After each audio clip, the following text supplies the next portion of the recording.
Voilà. Bonjour Champangui, bonjour à tout le monde. C'est votre tout moi, Nswadi Kimpasi, au poste. Zola, tous les Mpangi partout sur la terre, Matondo Mamingi, à tous les Mpangi qui comprennent les enjeux. Zola à la source divine unique, Mamawandombi, et à l'ensemble des dimensionnalisations de l'unicité originelle. Champangui, Zola. Zola à vous tous et à vous toutes. J'espère que vous portez bien. Avant que nous puissions avancer avec ce Kaboula d'aujourd'hui, j'aimerais déjà vous demander si le son passe convenablement. Est-ce que vous m'entendez? Est-ce que tout est bon pour vous? Si c'est bon, écrivez-moi ça en bas juste en bas. Prenez le temps de partager. On me dit le son est parfait. Matondo Mamingi, prenez le temps de liker.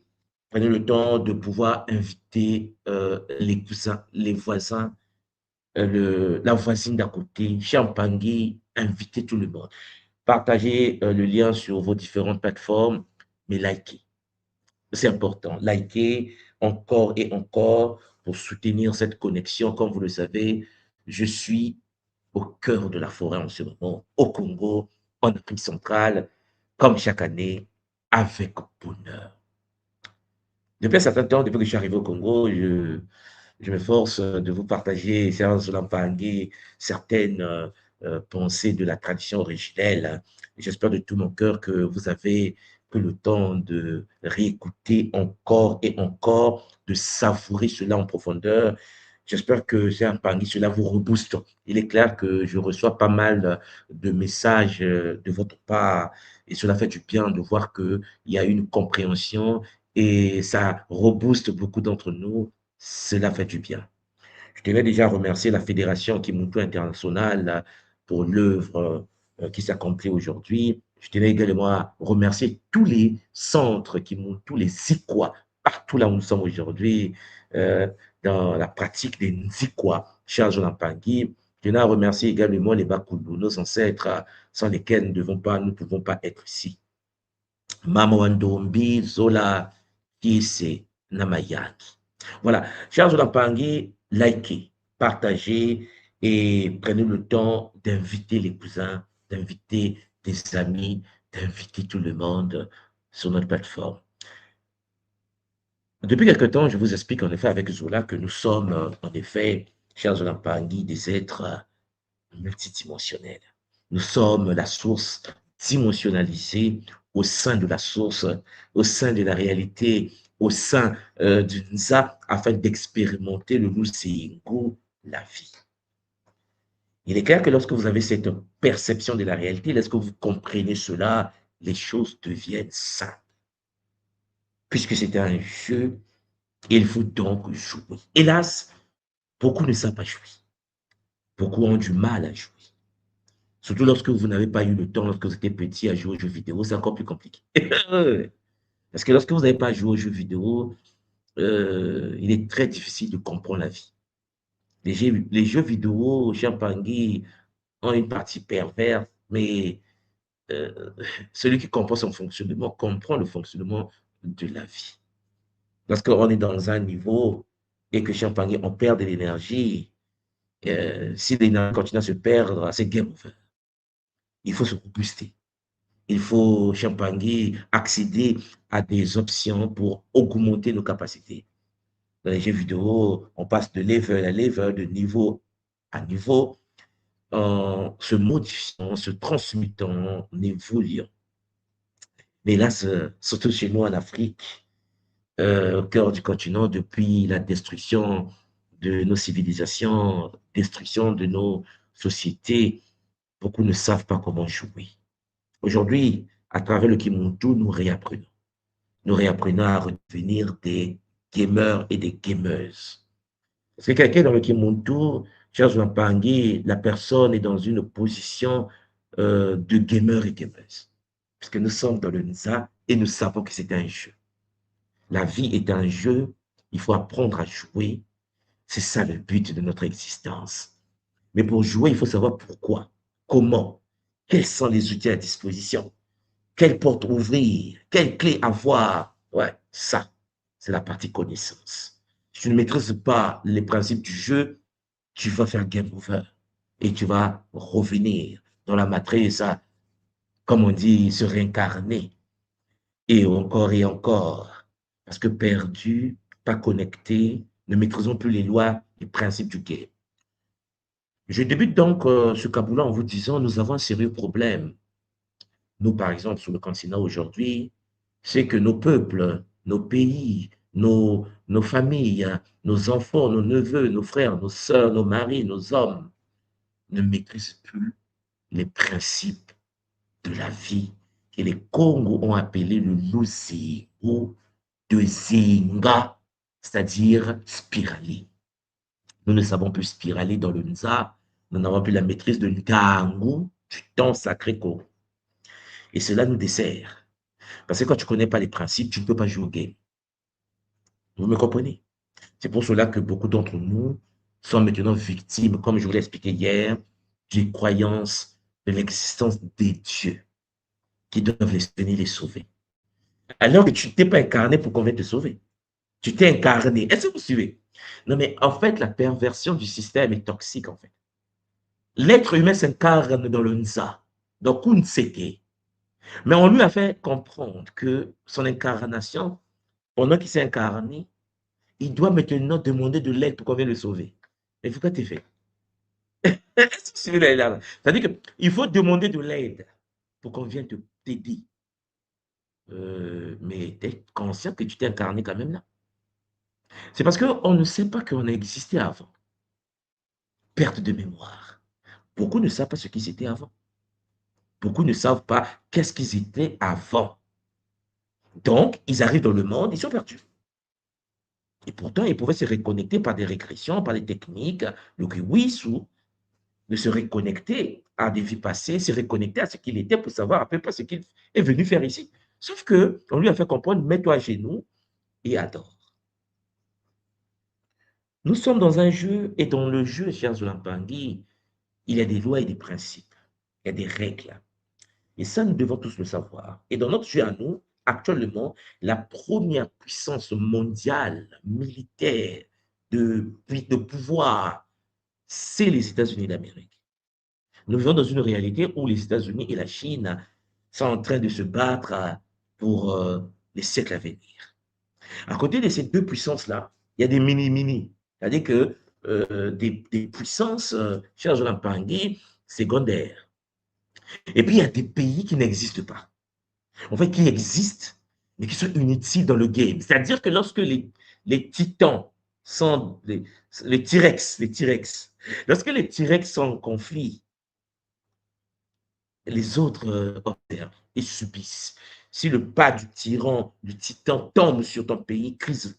Ah non, il y a eu 2 millions de morts.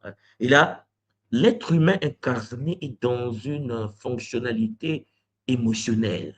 On se dit, mais ils ont fait du mal, il y a eu des morts, pauvres. Non, non, non, non. Ça ne compte pas. Je dis, mais comment ça compte pas? Mais parce que nous sommes dans un jeu. Nous sommes dans la vie. La vie est un hologramme multidimensionnel. C'est un jeu.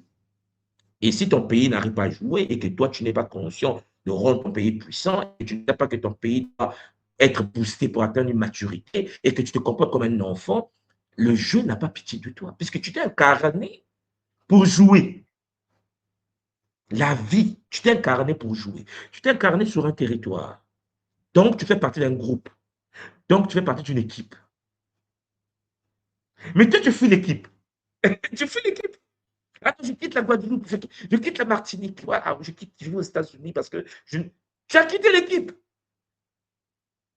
Mais tu es né dans l'équipe. Tu es venu dans l'équipe. Tu t'es incarné au sein de l'équipe. Mais tu fuis l'équipe. C'est pour cela que vous constatez que les Chinois, même lorsqu'ils sont nés en France, ils sont Chinois de France. Lorsqu'ils sont nés à New York, ils sont Chinois des États-Unis. Le Chinois, tu ne vas pas lui dire qu'il est français. Il va te regarder, même s'il a des papiers français. S'il y a une guerre aujourd'hui entre la France et la Chine, tous les Chinois français, à 98%, parce que j'ai laissé 2% quand même de ceux qui sont victimes de l'illusion aussi, qui existe toujours, la majorité des Chinois vont aller du côté de la Chine. La pauvre, ils sont devenus première puissance aujourd'hui dans beaucoup de domaines parce que tous les Chinois du monde payent les autres pays pour envoyer à la reine. Hélas, nous les Africains, que nous avons été phagocytés, fragmentés, nous avons perdu cette manière de voir la réalité et nous ne savons plus pourquoi nous sommes ici. Et nous pleurons. Pourquoi l'Afrique ne marche pas? Mais parce que nous ne savons pas jouer. C'est aussi simple que ça. Pourquoi l'Afrique ne change pas? Parce que l'Africain ne sait pas jouer au jeu. Il ne sait pas. C'est comme si quelqu'un qui ne sait pas jouer au foot, on le met sur le terrain de foot finale de la Coupe du Monde. Et tu ne sais pas jouer au foot. C'est ça l'Africain. Il ne sait pas jouer, il ne connaît pas les règles. Il se plaint pourquoi on ne donne pas la balle. Bon, il se plaint même pourquoi, lorsqu'on lui a donné la balle, il a tiré, le gardien adverse a arrêté la balle. Lui, il se plaint. Il se dit, mais pourquoi il a arrêté ma balle? Mais tu es dans un jeu. Et le but, c'est que le gardien arrête ta balle. Le gardien adversaire n'est pas de donner la possibilité de marquer. Voilà pourquoi lorsque les Français viennent en Afrique, chez moi, ici au Congo, et qui pillent le bois, et qui pillent le pétrole, et qui pillent le diamant, et qui pillent l'or, et qui pillent de l'eau, ils pillent. Il y a des Africains de chez moi au Congo qui se plaignent. Oh, mais c'est pas normal. J'ai dit, mais tu as dit, docteur, c'est pas normal, n'est-ce pas? J'ai dit, non, c'est normal. Il dit, non, mais toi aussi, tu exagères. Comment tu peux dire c'est normal? Mais j'ai dit, mais c'est pas de leur faute. Ils ont raison de venir piller. Tu ne sais pas jouer. En fait, on est dans un jeu. L'autre a pour fonction de venir prendre chez toi. L'autre. Dans le game, il a besoin d'énergie. L'énergie se trouve chez toi. La fonction du game est qu'il vient prendre l'énergie parce que lui, il en a besoin pour continuer à vivre au sein du game. Toi, tu pleures. Il a pris mon énergie. Il y a des moments où je me dis, on est un sérieux problème. Regardez vous-même. Nous sommes au sein d'un game, d'un jeu. Et dans le jeu, il y a des principes. Et dans le jeu, celui qui a de l'énergie continue à fonctionner. C'est pour ça que j'ai dit notre problème à nous en tant qu'Africains, c'est parce qu'on a des lacunes au niveau de la compréhension du fonctionnement des jeux. Les jeux vidéo, là. Mario. Beaucoup n'ont pas joué à Mario. Donc, ils ne savent pas, en fait, qu'il y a des principes et des règles. Tu sautes, il y a un trou. Tu tombes dans le trou, game over. Tu te réincarnes. Et pourtant, on nous apprend ça depuis qu'on est petit. Tout le monde n'a pas joué au jeu. Donc, la majorité des nôtres se plaignent lorsque l'autre qui joue au jeu te regarde avec du diamant et tu fais rien avec. Il vient prendre. Bon, même si tu faisais quelque chose avec, il va mettre en place des stratégies pour venir prendre. Quel est le but du jeu? C'est de dire stop, non. Mais comment tu vas dire non à celui qui est plus puissant que toi? Plus puissant dans le game, c'est simple. Il faut avoir de la connaissance, de la sécurité. Si aujourd'hui, Charles Lampangi, les autres nous ont mis en esclavage, c'est parce qu'ils avaient en effet une capacité militaire qu'on n'avait pas. On a perdu des guerres. On est d'accord. Si on avait gagné, on ne devait pas être esclave. Vous savez, il est temps maintenant de grandir. Il est temps de regarder le monde d'une certaine manière. Nous, dans l'école Kimuntu, et moi, tout le monde soit d'équipe Basi, nous allons passer, je vais passer. Je vis ma vie, les enfants grandissent, on vieillit, hein, on vieillit. Là. Bon, les années passent, on vit notre vie dans le game. Il y a quelques temps, j'étais pour moi au Japon, il y a quelques temps, j'étais pour moi au Canada, il y a quelques temps, je suis pour moi au Congo. Je vis ma vie et je vais partir aussi. Et dans mon game, certains se plaignent, ils marchent, ça ne marche pas, la vie est misérable. Moi, je leur dis, mais tu ne sais pas jouer. Apprends à jouer. Je n'ai pas d'argent, l'enfant est malade. Et nous sommes au sein d'une réalité holographique. Nous nous sommes incarnés pour venir jouer à un jeu. Et dans le jeu, il y a des lois. Dans le jeu, il y a des principes. Si quelqu'un est un sprinter, c'est quelqu'un qui fait la course à 100 mètres, 400 mètres, 5000 mètres, tu croises un Kenyan à 10 000 mètres, et toi, tu ne t'es pas préparé à courir avec un Kenyan qui court 15 000, 10 000 mètres, et tu viens courir avec lui, tu vas mourir en chemin. Mais en fait, tu vas te plaindre, mais ce n'est pas normal. Pourquoi le Kenyan court plus vite que moi? Mais tu n'as pas compris, tu es en train de courir avec lui. Vous êtes sur cette voie en train de courir à 10 000 mètres, vous avancez. Toi, tu es resté, il a fait à 4 tours, il vient de rattraper, 5e tour, il vient de rattraper. Tu commences à pleurer. et te plaindre. Pourquoi il court plus vite que moi? Il s'est préparé. Son corps a changé. Son corps, son cœur, ses poumons ne sont pas tes poumons. Il va te battre. Tu ne pourras jamais gagner. Même si tu fais 1000 ans, tu ne pourras jamais gagner. Ce qui veut dire qu'en effet, notre problème, partout où nous sommes sur la terre, ce n'est pas que les autres ne nous aiment pas. Non. C'est que nous n'avons rien à apporter. Nous n'avons rien à donner. Certains vont dire, oui, il y a les Noirs qui ont inventé. Ils ont inventé dans les milieux des gens qui ont des connaissances. On leur a donné la connaissance, le savoir, les conditions. Les conditions. Parce qu'on est bien conscient que Harvard, Stanford, Cambridge, c'est pas au Sénégal, c'est pas à Brazzaville, c'est pas à Yaoundé. Est-ce que vous suivez? Donc, si ton enfant va étudier à Oxford et qu'il sort de là, formaté par Oxford, il sera plus comme quelqu'un qui est sorti de l'université unique de Kinshasa. Vous comprenez? Parce que l'avatar que nous sommes, le corps biologique incarné de la matière, je vous l'ai déjà dit, depuis qu'on a commencé cette série, doit disposer des programmes qui doivent s'installer pour que ces programmes puissent lui permettre de fonctionner au sein d'une ZA. Mais le monde où est là, c'est des difficultés. Parce que le monde où ne se rend pas compte comment on joue au jeu. Il ne sait pas pourquoi il est né. Tu te réveilles le matin en plein Bruxelles, en Belgique, tu vas faire boulot, métro, dodo, tu rentres, tu dors, cherches dans Pangui, tu ne sais pas pourquoi tu es là. Tu n'as pas de savoir, tu n'as pas de connaissances, tu ne sais pas par où commencer. Vous allez constater qu'il y a beaucoup d'Africains qui ont des doctorats. Quand vous arrivez chez nous ici en Afrique, on a presque tous des doctorats ici, des masters. Autour du gouvernement, autour des ministres, il y a des gens qui ont étudié États-Unis, France. En fait, on parlait et ils me disent non, mais ouais, mais qu'est-ce qui se passe réellement? J'ai dit, euh, vous ne savez pas jouer. Là, il y a un collègue qui me disait, mais monsieur Nsouati, je ne comprends pas. On est tous diplômés, mais attends, pourquoi la crise est trop dure? Comment on va faire pour. J'ai dit, vous ne pouvez rien faire. Toi, tu as quoi? Docteur en physique, c'est ça? Tu ne peux rien faire. Et pourtant, tu es brillant. Parce que je ne te dis pas que tu n'es pas brillant. Tu étudies aux États-Unis, tu as un doctorat en physique, tu rentres en Afrique, là-bas, tu étais major de promotion. Et oui, oui, oui. Et beaucoup d'Africains ici, dans nos pays africains, c'est des majors de promotion. Ah oui, j'étais au Cameroun, à la Banque centrale. On a croisé les Camerounais, laisse tomber. Il y a des génies en Afrique, quoi. Il y a des professeurs ici qui ont des cerveaux, l'ordinateur est inférieur. Mais il ne peut pas jouer. J'ai dit, grand, c'est pas parce que tu es professeur ou docteur que tu vas faire quelque chose. Mais il dit, mais mon fils, on a étudié. J'ai dit, papa, non, on n'a pas étudié. On a été scolarisé. On n'a pas étudié le game. Les lois du jeu. Beaucoup d'Africains ne savent pas comment on joue. C'est pour cela que nous avons des difficultés dans la vie. C'est pour cela que nous courons derrière la réussite. C'est pour cela que nous perdons notre temps à vouloir se souvenir des choses inutiles. Parce que nous ne savons pas que tout est mouvement, tout est changement. Ça passe pas la tête d'un Africain. Il ne sait pas. Il va perdre tout son temps à vouloir se souvenir de l'histoire ancestrale. L'Africain, tout son temps. Ah non, j'étudie l'histoire africaine. J'ai dit, ok, c'est bien. Et qu'est-ce que ça t'apporte? Ah non, mais je me souviens, je connais que Hatshepsut, tu connais? Je dis, oui, je connais.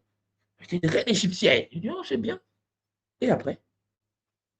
Je sais aussi que Ramessou, l'Égyptien Ramsès, le pharaon bâtisseur. Je dis, ok. Et après? Ah, monsieur Nsouati, tu as un déficit bancaire. Il n'y a pas quelque chose. Il dit, oh, mais tu connais l'histoire de Ramsès, n'est-ce pas? Mais comment se fait-il que tu as un déficit bancaire? Comment se fait-il que ce n'est pas géré? Comment se fait-il qu'il n'y a pas d'électricité dans ton pays? Comment se fait-il qu'il n'y a pas d'eau? Comment se fait-il qu'on vit dans les poubelles? Comment se fait-il que malgré notre diplôme, rien ne marche? Mes chers Bangui, ceux qui n'ont jamais fait le monde ne peuvent pas me comprendre. Et moi, je suis un Sagittaire, je voyage, vous savez vous-même. Vous savez vous-même. C'est-à-dire que je voyage. Espagne, Portugal, Japon, Corée du Sud, Vietnam. Je fais voyager avec ma petite famille. Parce que je suis un gamer. Moi, je joue ma vie. Non. Un gamer. Mais quand tu voyages dans ce monde et que tu viens en Afrique, tu comprends que non, mais en fait, pauvre de nous, on ne sait pas jouer. Parce qu'on n'a jamais appris que nous sommes dans un jeu et que dans ce jeu, il y a des règles. Et donc, on nous a formatés pour être des employables. Vous comprenez, des employables? C'est-à-dire quelqu'un qui a été formé, il a un master pour faire, répliquer ce qu'on lui a dit de hein? Donc, il réplique ce qu'on lui dit de répéter, de faire. Et puis, on donne un petit salaire. Il a 4 000, 5 000 euros. Il pense qu'il a réussi. Mais c'est parce que vous n'avez pas voyagé, en fait. Vous ne savez pas comment fonctionnent les lois de la nature. L'Afrique, mais le futur, notre futur est très complexe. Le futur de l'Afrique est, écoutez-moi bien, nos enfants sur le continent risquent de subir pire que ce que les ancêtres ont subi pendant l'esclavage. Je le répète depuis 11 ans, les jeunes m'écoutent, en plus on n'écoute jamais. C'est lorsque ça va arriver, on va dire, il y a un certain Swad qui le disait depuis 2014, que l'Afrique est en danger. Le noir est en danger. Le danger qui nous attend est pire que le danger de l'esclavage. Les gens me disent, mais toi, attends, l'esclavage était 4 siècles, on nous a mis les chaînes. Il dit, mais tu n'as rien compris. On risque même de disparaître. C'est ce danger-là. Mais puisqu'on ne sait pas jouer, on va attendre qu'on subisse. C'est pour cela que nous devons changer notre manière de fonctionner. Nous devons redevenir, chers pas des responsables. Il faut apprendre les règles du jeu. Lorsque vous étudiez l'Égypte, par exemple, pour nous qui avons lu chez Kanta Job, Théophile Obenga, vous découvrez en effet que l'Égypte était magnifique, une grande civilisation africaine, fonctionnant sur les principes au départ de la maths. On est d'accord? L'Égypte gérait le territoire Kémet, l'Égypte, en coopération avec le Soudan, l'Éthiopie, une relation commerciale, on est d'accord, avec le Moyen-Orient. L'Égypte ne contrôlait pas le continent américain. L'Égypte ne contrôlait pas le continent asiatique. Contrôler, ça veut dire coloniser. Est-ce que les Égyptiens colonisaient les Amérindiens? Ce n'est même pas dans notre philosophie, vous me comprenez? Ça veut dire que depuis notre cycle actuel, la superpuissance, ce sont les États-Unis. Il n'y a jamais eu, depuis le nouveau cycle actuel, une puissance comme les États-Unis d'Amérique. Les États-Unis d'Amérique, peut-être que, je sais qu'on ne sait pas jouer au jeu. Je vous ai déjà dit qu'on ne sait pas jouer au jeu. Donc on ne sait même pas. Nous, on dit seulement que l'Amérique est la première puissance. Mais lorsque tu arrives en Afrique et tu parles avec des Africains, des intellectuels africains, et tu dis, est-ce que vous vous rendez compte de ce que cela veut dire? Les États-Unis est la première puissance du monde. Est-ce que vous savez de quoi on parle, en fait? Oui, mais ils sont puissants. Mais ça veut dire quoi exactement?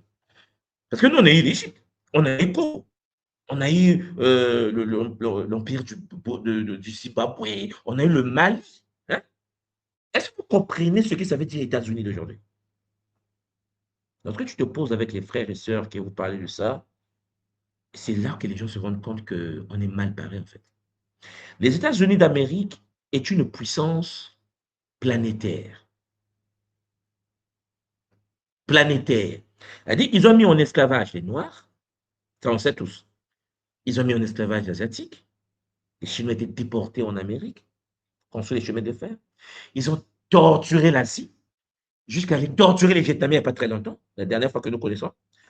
Ils ont kidnappé Madouillère, ils ont détruit l'Amérique latine. Bon, déjà, vous vous souvenez de d'Obama il n'y a pas très longtemps, ils ont mis tous les présidents européens en écoute, sur écoute. Ceux qui étaient quand hein?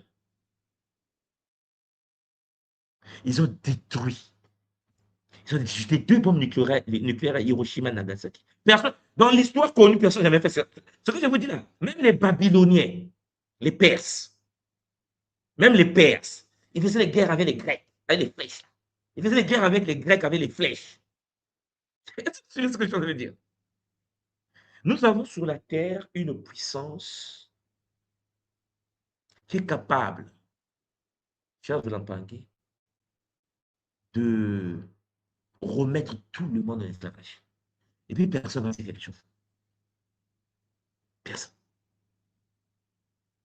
Bon, hier, il a créé le conseil de paix. Conseil de paix. Voilà. Chacun pour rentrer le conseil de paix, il faut payer 1 milliard. Voilà. J'ai vu Biélorussie a payé 1 milliard. Israël a payé 1 milliard. Les gens payaient 1 milliard. Hein? 1 milliard, 1 milliard, 1 milliard de dollars. Il a dit, bon, on va gérer le monde. On va mettre la paix par la guerre. Est-ce que vous souvenez la phrase? Hein? Mettre la paix par la force. Il dit, le jour que l'Africain va se réveiller encore de son coma, il va se dire, mais attends, pourquoi il nous tape? Lui, il est dans un jeu. C'est net de la télé. Nous, on pense que le monde, c'est pas un jeu. Pourquoi il fait ça? Pourquoi il nous pille? Ils sont méchants. Ouais, ils ont le droit d'être méchants. Ça fait partie de l'option du jeu. Champagne. Il est temps que notre peuple, que le continent africain, les Africains apprennent les principes du jeu.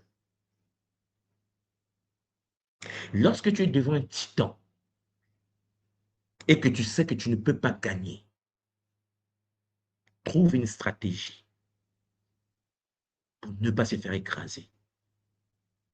Deviens plus intelligent. Si aujourd'hui la superpuissance américaine qui aujourd'hui veut coloniser Mars, vous pensez que c'est demain que le Congo va penser coloniser Mars? Il faut d'abord qu'on arrive à manger. Il faut d'abord qu'on arrive à avoir l'électricité. D'accord? Bon. Si nous n'arrivons même pas à se nourrir et que nous n'avons même pas l'électricité et que nous n'avons pas de l'eau et des coupures de courant jusqu'au Nigeria, le Nigeria, première puissance africaine, des coupures de courant. Si nous sommes encore à ce niveau-là, cher Pangan est mal barré. Il faut que l'on apprenne. Nous devons apprendre auprès, Champangui, de ceux qui détiennent la connaissance. À un moment donné, dans la vie, il faut être humble. Vous voyez que les Chinois, en effet, pour devenir Chinois, comme Mao les a enfermés, il les a préparés, il leur a dit, nous sommes des gamers. Quand on a libéré la Chine, les Chinois se sont mis à pleurer, aidez-nous, aidez-nous. Tout le monde se moquait d'eux. On les apprend, on les amène dans les universités françaises, les universités allemandes, ils viennent avec leur appareil photo. Moi, je me souviens, lorsque j'étais en France, mes amis chinois en cours, dès qu'on finissait, ils partaient partout à Montpellier pour aller filmer les bâtiments. Je dis, mais nous sommes des étudiants, pourquoi ils ont des appareils photo? Mais eux, ils viennent pas pour étudier comme toi. Soit ils veulent le diplôme pour avoir le salaire. Lui, il est venu en mission. Il est gamer. C'est pour cela que lorsque tu arrives à Pékin, pour ceux qui connaissent un peu la Chine, vous avez les tours Eiffel. À Tokyo, au Japon, à Tokyo, nous avons tout fait. Couleur rouge, ils aiment ça au rouge et blanc. Donc, quand on dit tout refait de Paris, à Tokyo, tout refait. À Tokyo, il y a l'Arc de Triomphe. En Chine, il y a l'Arc de Triomphe. Ils ont tout ramené chez eux. Hein? Et pourtant, nous vivons sur la même planète. Certains arrivent à le faire. Il y a des Japonais qui vont visiter Tour Eiffel de Tokyo. Ils sont venus, ils ont étudié, ils ont copié, ils ont plaqué chez eux. C'est devenu pour eux. On dit pourquoi on ne veut pas étudier. Et étudier pas pour avoir les diplômes, c'est-à-dire réfléchir, trouver des solutions, s'organiser, être humble, parce que pour apprendre le système, il faut être très humble. On se bat pour le pétrole, on se bat pour le bois. Oh non, ils pillent nos ressources. Oui. Même là, excusez-moi de vous le dire, ça va peut-être choquer certains, les Occidentaux sont gentils en ce moment. Non, mais c'est très gentil en ce moment. Parce qu'ils n'ont jamais été comme ça. Depuis 80 ans, c'est vraiment, en fait, le game, c'est il y a de cela 80 ans. Depuis la fin de la Seconde Guerre mondiale, ils sont adoucis. C'est comme si on les avait vaccinés. Ils ne sont pas comme ça. Ils n'ont jamais été comme ça. Mais attendez quand ils vont se réveiller. Et depuis 11 ans, je crie sur notre peuple. Je dis aux Africains, apprenez sécurité, protection, éducation, mais de haut niveau, des mathématiciens, des physiciens. Apprenez, et vite, parce que lorsque l'autre va se réveiller dans le game, lorsqu'il va apprendre que c'est qu'un game aussi, comme il savait à l'époque, on est mort. Parce qu'on est encore à l'étape, il n'y a pas le courant, il n'y a pas de l'eau. Il y a des retards des salaires en Afrique. Lorsque l'autre va se réveiller, on est mort. Trump vient de se réveiller, les gens s'étonnent. En fait, je dis, mais on est vraiment malade. Trump est sorti du coma, il est redevenu américain. Parce qu'en fait, les gens pensaient que ce qu'ils voyaient de l'Amérique, c'était l'Amérique. J'ai dit non. Avant l'arrivée de Trump, Trump est venu devant nous, non? Depuis 11 ans, je disais, on parle, non. Le jour qu'un de leurs va se réveiller, un seul, vous allez voir. On me dit une soirée, dit non, laisse tomber la démocratie, pays des droits de l'homme, vous savez, le monde, toi tu es toujours fataliste, c'est pas possible. Ils ne sont pas conscients qu'on est dans un jeu. Et que depuis un certain temps, depuis la fin de la Seconde Guerre mondiale, personne ne sait pourquoi ils sont calmés. C'est-à-dire que c'est comme s'ils ont arrêté de jouer. Ils ont dit pause, pause. On va faire une petite pause. Et Pépé Trump, depuis qu'il est jeune, parce que les gens ne lisent pas ce qu'il écrivait à l'époque, et que, vous savez, il y a l'apprenti, il y a une émission de Trump que nous on suivait quand on était très petits là, apprenti, tu es viré, you are fire, tu es viré. Mais elle a toujours été comme ça. Et là, on parie que le jour que les États-Unis vont avoir quelqu'un qui va redevenir américain, nous allons pleurer. On n'a même pas commencé. Hein.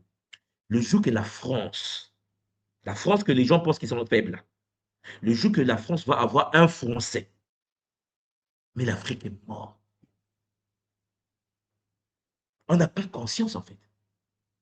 Parce qu'en fait, on pense qu'on vit dans une réalité des bisounours. Les gens sont gentils. Non. On vit dans une réalité d'un jeu de survie. Vous savez, un jeu de survie. Maintenant, il faut que tu apprennes les règles pour que tu survives dans le jeu de survie. Les Africains ne jouent pas. On jouait. Ah oui, lorsqu'on te dit, les grands maîtres, quand on te parle du Soudan des anciens, oui, eux, ils jouaient. À leur époque, là, ils jouaient. Avec les conditions de l'époque, ils jouaient. C'est pour cela que l'Égypte a fait 3 000 ans, 4 000 ans d'invincibilité, parce qu'on jouait. Mais à un moment donné, on ne joue plus. Mais beaucoup ne savent même pas qu'on est dans un jeu, parce qu'on devenait religieux.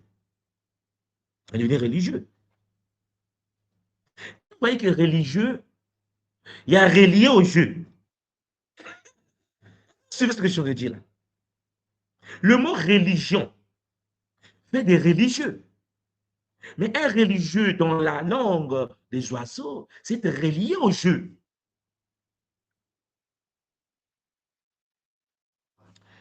Cher Zolampangi, j'espère seulement de tout mon cœur que nous comprenons que le monde doit se réveiller, quel que soit ton diplôme universitaire. Il faut que tu comprennes que des règles, des lois du jeu. Nous devons arrêter de penser que l'autre est mauvais, pourquoi il nous pille, pourquoi tu ne veux pas qu'il vienne prendre ce que tu n'arrives pas à gérer. Dans le game, quand tu ne sais pas protéger la ressource, l'autre prend la ressource. Même dans les jeux de survie, pour ceux qui jouent au game, vous voyez de quoi je parle. C'est pour cela que lorsque tu es avec ta femme, tu es avec ton homme, et que tu n'arrives pas à gérer ta femme, quelqu'un d'autre va gérer ta femme. C'est un jeu. Si tu n'arrives pas à gérer ton homme, quelqu'un d'autre va gérer ton homme. Est-ce que vous me suivez? Et je me dis, oui, mais toi, dis, l'autre sortait avec ma femme, toi, c'est pas normal, n'est-ce pas? Je dis, je sais pas. Mais en fait, depuis la nuit de temps, les gens prennent les femmes des gens, les gens prennent les hommes des gens. Depuis la nuit des temps, il y a des assassinats. Depuis la nuit des temps, il y a des guerres. Depuis la nuit des temps, il y a des problèmes. Mais tu n'apprends pas. Je ne sais pas ce qu'on nous a fait. On n'apprend pas. Il est temps de se ressaisir et de pouvoir se poser et dire, je vais jouer au jeu. Est-ce que c'est clair pour tout le monde? Est-ce que vous me comprenez? Est-ce que vous cernez ce que je suis en train de dire? Écrivez-moi ça en bas avant que je continue. Est-ce que vous comprenez ce que je suis en train de dire? Est-ce que vous comprenez qu'en fait, si la France décide de revenir en Afrique, il y a un général français qui a parlé la fois dernière, qui a dit il est temps de recoloniser l'Afrique. Vous savez, hein? Il est temps de recoloniser l'Afrique. Les Africains sont énervés. Ah, ouais. Oui, vous voyez comment ils sont. Ils vont faire. Écoutez-moi bien, hein. Ils vont le faire. Ils se préparent pour le faire. Ne pensez pas que lorsqu'ils ont lancé la production des armes en France, en Allemagne, vous pensez qu'ils vont attaquer quoi? La Russie? Vous pensez qu'ils vont attaquer les États-Unis? Mais est-ce que vous écoutez Trump parler?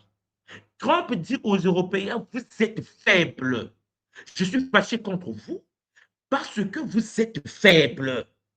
Il dit aux Européens, mais c'est pas possible de redevenir. Mais réanimez-vous. Mais c'est quoi votre problème? C'est comme ça que Trump parle aux Européens. En fait, les gens pensent que Trump est anti-européen. Vous n'avez rien compris. Trump dit, mais attendez, moi j'ai envie d'aller coloniser, j'ai envie d'aller dominer, j'ai envie d'aller frapper. Il a frappé il n'y a pas très longtemps des missiles au Nigeria. Personne ne s'attendait que les États-Unis pouvaient tirer des missiles au Nigeria. J'ai dit, c'est un début. Là, c'est, oui, avec le gouvernement, on va voir. Attendez, comme vous allez voir qu'on va tomber dans tous les pays africains au même moment. L'Africain va courir en caleçon. L'Africain. Et pourtant, ils ont un tout moi qui leur dit depuis 11 ans, mais réveillez-vous quoi? Nous avons des postes de responsabilité, nous passons notre temps à prendre du champagne, à être en boîte. Mais c'est du n'importe quoi. Mais l'autre veut tes ressources. L'autre veut tes terres. Les gens pensent que l'Europe est en train de s'armer pour attaquer les. Vous savez, c'est quoi la Russie? Vous pensez qu'il peut y avoir une guerre entre l'Europe et la Russie? C'est la fin du monde. Alors, la question que vous devez vous poser, pourquoi ils savent? Si aujourd'hui, il y a des coupures de courant en France, je suis en contact avec mes frères, oui, il y a un problème, les feux ont augmenté, un problème, parce qu'il y a un problème du nucléaire, parce que la France a perdu le Niger. Et pourquoi la France a perdu le Niger? Parce que la Russie est rentrée en Afrique. La Russie est en Afrique ici. La Chine est déjà là en Afrique. La Chine est ici. La Russie vient de rentrer en Afrique. Ils ont perdu le Niger, ils ont perdu le Mali, ils ont perdu le Burkina. Et les nôtres qui ne savent pas jouer, ils regardent et disent, oh, on se libère, on se libère. Vous n'avez pas conscience de qui vous avez affaire, en fait. Vous n'avez pas conscience qu'ils sont en train de préparer les 10 prochaines années de nos vies, la vie de nos enfants. Mais ça va chauffer sur le continent. Et quand je dis ça aux gens ici, ils me disent, mais non, non, on a les droits de l'homme. Je dis non. Ils vont expliquer aux Français demain que si on ne le fait pas, on disparaît. Ils vont l'expliquer. La pauvre année, cherche la Russie est en Ukraine. Et pourtant, Poutine a expliqué aux Russes pourquoi il est en Ukraine. Lorsqu'on va nous le faire ici en Afrique, trop tard, game over. Je pense de tout mon cœur qu'à un moment donné, nous devons grandir et apprendre à jouer et arrêter de se distraire. On est trop distrait. On est distrait de choses inutiles. Les meilleurs d'entre nous se retrouvent à l'étranger, ils partent, on leur donne le visa pour les faire sortir du système, pour que ceux qui restent sur le continent soient facilement brisés, écrasés. Oui. Il y a certains pays africains où les Chinois sont plus puissants que les Africains eux-mêmes. Oui, ceux qui ne le savent pas. En Afrique, dans certains pays africains, il y a des Chinois, ils giflent le national. La police dit, on tape encore le national. Le Chinois a toujours raison. J'ai dit, on me dit, mais tout moi, c'est pas normal. Vous qui vous êtes dans les systèmes, il faut parler. J'ai dit, mais je vous le dis depuis 11 ans. Toi, tu ne peux pas prendre ta bière. Quand tu n'as pas ta bière, on va faire ça sur tes enfants. Tu vois, tes enfants, les enfants que tu vas te mettre au monde, tes petits-enfants, les enfants seront dans les grottes.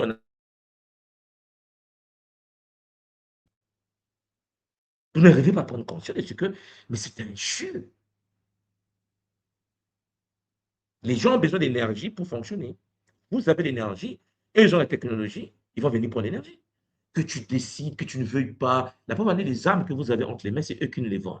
Il n'y a aucun pays africain, tous les pays du continent, 30 millions de kilomètres carrés, personne ne fabrique les armes. On n'a pas un pays africain qui fabrique des armes. La même erreur commise dans le passé. Nous avons été vaincus parce qu'ils avaient la poudre à canon, nous on avait des flèches. Nous sommes en 2026, on n'a pas d'armes. En fait, en fait 4 siècles après, on est pareil. C'est-à-dire que c'est les mêmes. Vous me comprenez. On est pareil. Et il faut commencer. C'est pour cela que, cher Jonathan Pangui, je vais aujourd'hui avec cela, après cette introduction multidimensionnelle, j'aimerais en effet vous parler d'un sujet qui me tient beaucoup à cœur, un sujet, cher Jonathan Pangui, sur la capacité de sortir du piège de la réaction. Le but, ce n'est pas de se plaindre. Le but, ce n'est pas de se plaindre, mais de trouver des solutions. Et nous, dans le Kimuntu, nous apprenons comment sortir du piège de la réaction. On nous a mis en esclavage, c'est bon, hein? Écoutez, c'est bon. Il faut arrêter de répéter esclavage, c'est bon. Parce que c'est pas parce que tu vas dire que non, on est esclave, non, moi je suis fâché que ça va changer ce qui va te faire demain. Parce que rien n'est nouveau sous le ciel. Vanité de vanité, tout est vanité. Les générations s'en vont, les générations reviennent. Rien n'est nouveau sous le ciel. Écoutez bien, ce qui veut dire que votre esclavage, là, vous allez revivre ça. Nous allons revivre ça en pire si nous ne faisons pas attention. C'est pour cela qu'il faut sortir du piège de la réaction. Il faut développer une stratégie d'élévation systémique. C'est pour cela que je vous fais appel à un auteur que j'aime bien. Peut-être parmi vous, il y a des gens qui le connaissent déjà dans la littérature économique, surtout. Il s'appelle Maslow. Maslow. Bon, écrivez-moi ça en bas. Qui a déjà entendu parler de la pyramide de Maslow? La pyramide de Maslow. Ça vous dit quelque chose de parler? Écrivez-moi ça en bas.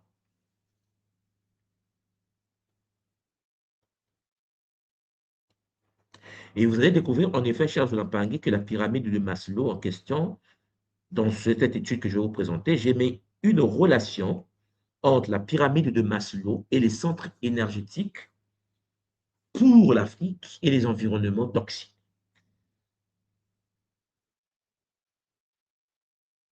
Je vois Dempangui écrire, elle me dit, moi, l'autre dit non, certains n'ont jamais entendu parler de la pyramide de Maslow. Hein.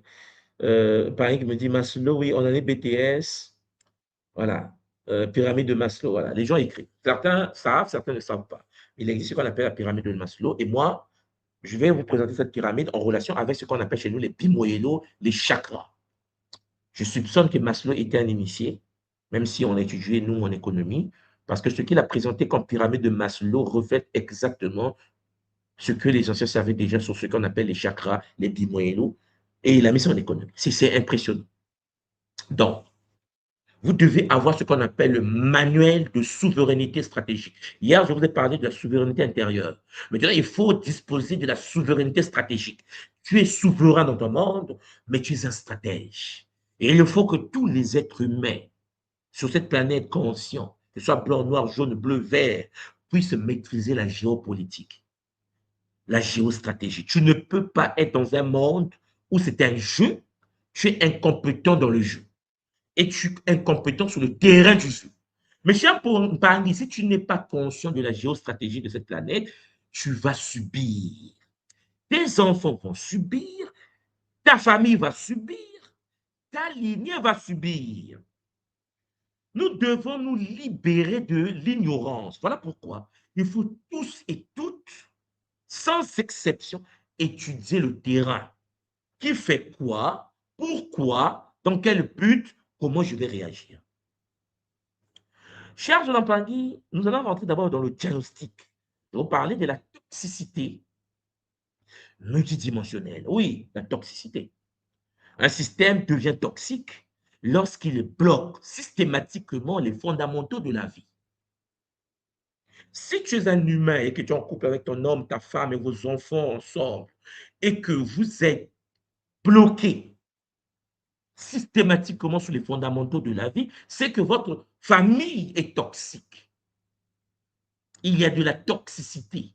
Vous avez été piraté. Game over. C'est chaud. Il faut reformater le système familial. Si tu es dans un pays, cher Zonampangui, où le système est bloqué, c'est que c'est toxique. Est-ce que vous me suivez? D'abord, lorsque je vous parle ici, cher Zonampangui, des fondamentaux de la vie, je suis en train de vous parler des besoins. L'homme a des besoins, mais des besoins souvent bloqués. C'est-à-dire qu'on pêche la satisfaction stable des besoins fondamentaux. Tu dois manger, mais tu ne manges pas ta faim. Tu manges mal. Parce que ce que tu manges a été fabriqué en laboratoire, des OGM. Ce que tu manges est rempli des énergies toxiques parce que les produits chimiques de Monsanto avaient été utilisés pour produire la banane que tu manges. Besoin de consommation, mais la consommation n'est pas optimale. Tu consommes des produits toxiques. Avant que je puisse avancer, je vais d'abord vous demander, est-ce que vous avez déjà entendu parler de Monsanto? Monsanto, voilà. On n'a pas le choix. Parce que là, les tas du monde que je vois en Afrique, là, je me suis dit, c'est mort. En fait, non, c'est pas possible. C'est pas, mais est-ce qu'on peut se sortir avec des gens qui ne savent même pas la géostratégie, la géopolitique, la géographie dicte l'histoire, l'Empangui. On est dispersé dans les bars. Mais comment tu peux être en train de boire pendant que tu seras... Mais on va te kidnapper un jour, comme on a kidnappé Maduro. T'es qui? Tu es le président, toi tu es rien du tout. On l'a kidnappé quand même. Oh, c'est pas possible. On est distrait. Bon, est-ce que vous avez déjà entendu parler de Monsanto? C'est quoi Monsanto? Écrivez-moi ça en bas. C'est quoi Monsanto? Parce qu'il y a des choses que tout le monde doit comme ça découvrir. C'est quoi Monsanto? Monsanto. Écrivez-moi ça en bas. Donc, vous avez cette entreprise qu'on appelle Monsanto qui détruit l'alimentation planétaire. Donc, les besoins de base, comme l'alimentation, bloqués. Donc, ouais, tu as parlé, premier. Vous avez par exemple l'insécurité. Vous arrivez en Afrique du Sud, en pleine journée, Champagny, on te kidnappe. Au Nigeria, en pleine journée, on kidnappe une école de 200 filles kidnappées. Insécurité. Les gens vivent en insécurité. Ils marchent en insécurité. Ils fonctionnent en insécurité. Mais attends, tu es venu sur la terre, tu n'arranges pas ton milieu, tu vis en insécurité. Fragilise la sécurité émotionnelle et institutionnelle. Champagne. La toxicité brise l'estime de soi. L'estime est brisée. Détruit l'estime collective. On n'a plus confiance en nous. Lorsque l'autre veut s'en sortir avec le principe de panier à crabe, on le tire vers le bas. Parce que celui qui fait du mal à l'autre n'a plus d'estime de lui-même et ne veut pas que l'autre puisse s'en sortir. Est-ce que vous me suivez? La toxicité ici, la narration confisquée. L'histoire des traditions Congo n'est même plus répétée. On n'étudie pas la vraie histoire. Tout est falsifié, truqué, mensonge sur mensonge. Parce que ça fait partie du jeu. Cela fait partie du jeu. Futur interdit. C'est-à-dire ce qui va arriver sur le continent, ce qui va arriver dans le monde de demain, cher Pangui, c'est chaud. On nous interdit même d'avoir un futur, puisque celui qui est sur le terrain ne sait même plus pourquoi il existe. Pourquoi voulez-vous qu'il puisse avoir un futur? Donc, futur interdit bloque la projection de l'avenir. Donc, il vit le jour le jour, il vit le jour le jour, il vit le jour le jour. La toxicité n'est pas seulement économique, elle est matérielle, elle est psychologique, elle est énergétique et symbolique. La toxicité est donc multidimensionnelle. Et beaucoup des nôtres sont dans la toxicité. Le continent est dans la toxicité. Notre peuple est dans la toxicité. Et il faut prendre conscience de cela. Alors, il y a l'erreur stratégique, le piège de la réaction. Face à la toxicité, face au blocage, face à la falsification de l'histoire, face aux guerres, au pillage des ressources en Afrique, que fait l'Africain? Il réagit. Alors que la tradition, le Kimuntu, nous enseigne que la réaction, c'est un piège. Et les autres le savent. Dans le game, celui qui réagit bêtement est en danger de mort. L'autre n'attend que ça. C'est l'une des choses les plus importantes que nous devons retenir. Le piège de la réaction. Pourquoi l'attaque frontale échoue? Pourquoi? Pourquoi lorsqu'on réagit, on se fait guerrier? Voilà, je vais libérer l'Afrique, je vais libérer l'Afrique. T'es mort. Beaucoup de gens me disent, mais tout, moi, pourquoi tu ne parles pas? Comment on va faire? Faut lutter contre l'Occident. Je dis, non, c'est mort. Cette manière de fonctionner, c'est pour ceux qui ne comprennent pas à qui ils ont affaire. Et comme je vous l'ai dit, depuis 80 ans environ, l'Occident est devenu doux. Un Occidental, il est doux. Aujourd'hui, il est doux. Voilà les amis français que vous voyez dans les rues, là, ils sont devenus doux. Mais ne vous en faites pas. Ils sont en train de se réanimer. Ils ont besoin d'être chicotés entre eux pour qu'ils redeviennent ce qu'ils ont été. Parce que lorsque l'Allemagne veut avoir la première armée européenne, écoutez bien, le chancelier allemand dit, je veux avoir la première armée européenne. On sait pas qui on a fait. On parle des Allemands. On a oublié même ce qu'il y a en Allemand, en fait. On a oublié ce qu'il y a en Allemagne. On a oublié. Même le français même a oublié ce qu'il y a en Allemand. Le français, il sait pas. Il a oublié. Les Américains ont mis en Allemagne une base militaire pour contrôler l'Allemagne. Vous vous souvenez? 80 ans après. L'Allemagne dit non, attendez, attendez, attendez. C'est bon, c'est bon. Je veux redevenir comme avant.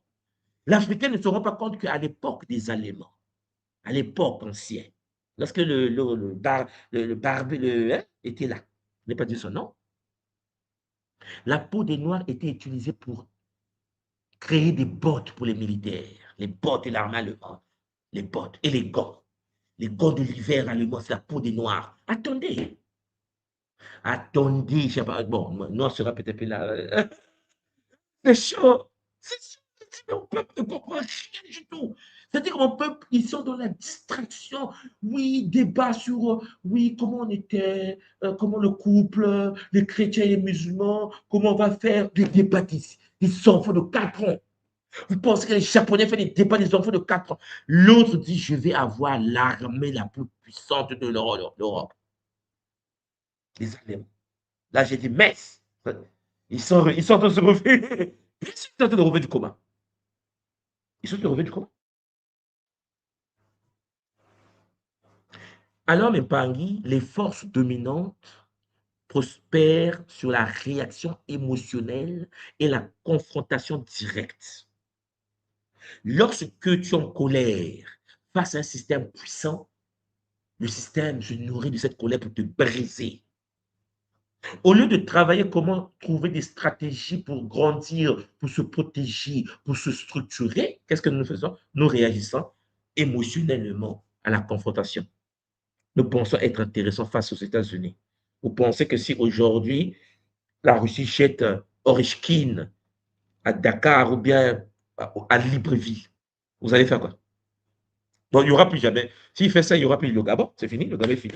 C'est un missile, il n'y a plus le Gabon. Est-ce que vous suivez ce que je veux dire? Est-ce que nous, on réfléchit, mais si on nous tire un missile, on fait comment?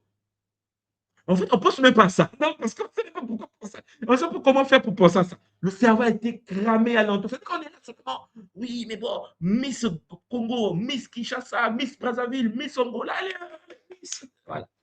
J'arrive dans un territoire avec des. Je dis, mais c'est pas possible. Comment on peut être aussi moutonisé? Attaquer l'adversaire qui est plus puissant de toi que toi, frontalement. Champagne. Attaquer frontalement un système toxique revient à le rendre, en fait, un système revient à le renforcer, pardon, car l'énergie dépensée nourrit sa centralité. Tu ne peux pas te battre comme contre quelqu'un qui est plus méchant que toi. C'est la mauvaise stratégie. Les Japonais étaient la première puissance asiatique, les maîtres de l'Asie. Ils ont dominé la Chine. Ils ont dominé, ils ont bastonné les Russes. Les Japonais, vous voyez, les Japonais ont pris toute l'Asie. Ils ont métissé les Indonésiens, les Philippins. Ils ont détruit l'Asie. Tout le monde avait peur des Japonais. Les Américains les ont calmés. 2 bombes nucléaires, Hiroshima et Nagasaki, pour stopper les Japonais. C'est-à-dire que tu ne peux pas les stopper avec une guerre normale. Non, on ne pouvait pas les stopper avec une guerre normale. C'est quoi ce peuple? C'est tous des samouraïs, des guerriers, tout le monde a un katana. Et lorsque tu es à Tokyo et qu'on t'explique l'histoire, quand tu vas dans les musées japonais et que l'arme nucléaire est tombée à Hiroshima et à Nagasaki, la deuxième bombe nucléaire, les Japonais se sont dit, quoi, on a perdu? Oui, l'empereur a dit, la guerre, vraiment, on a perdu. Ça a fracassé Hiroshima, ça a fracassé Nagasaki, on a perdu des millions de gens. Ok, que fait le Japonais? Puisque je suis japonais, je ne peux pas perdre. Donc, il fait quoi? Il prend son katana, son couteau. Il dit à sa femme, à genoux. Les 3 enfants, venez, à genoux. Il prend son couteau, il tue sa femme, il tue son premier fils, il tue sa deuxième fille, il tue sa troisième fille. Il prend le katana, il se tue. C'est quoi ce peuple? Les Japonais ont commencé à se suicider sur tous les territoires des Nippons. On n'avait jamais vu ça dans l'histoire. La guerre est finie, hein? Vous avez perdu. Les Japonais disent, moi, je ne peux pas perdre. Je préfère mourir.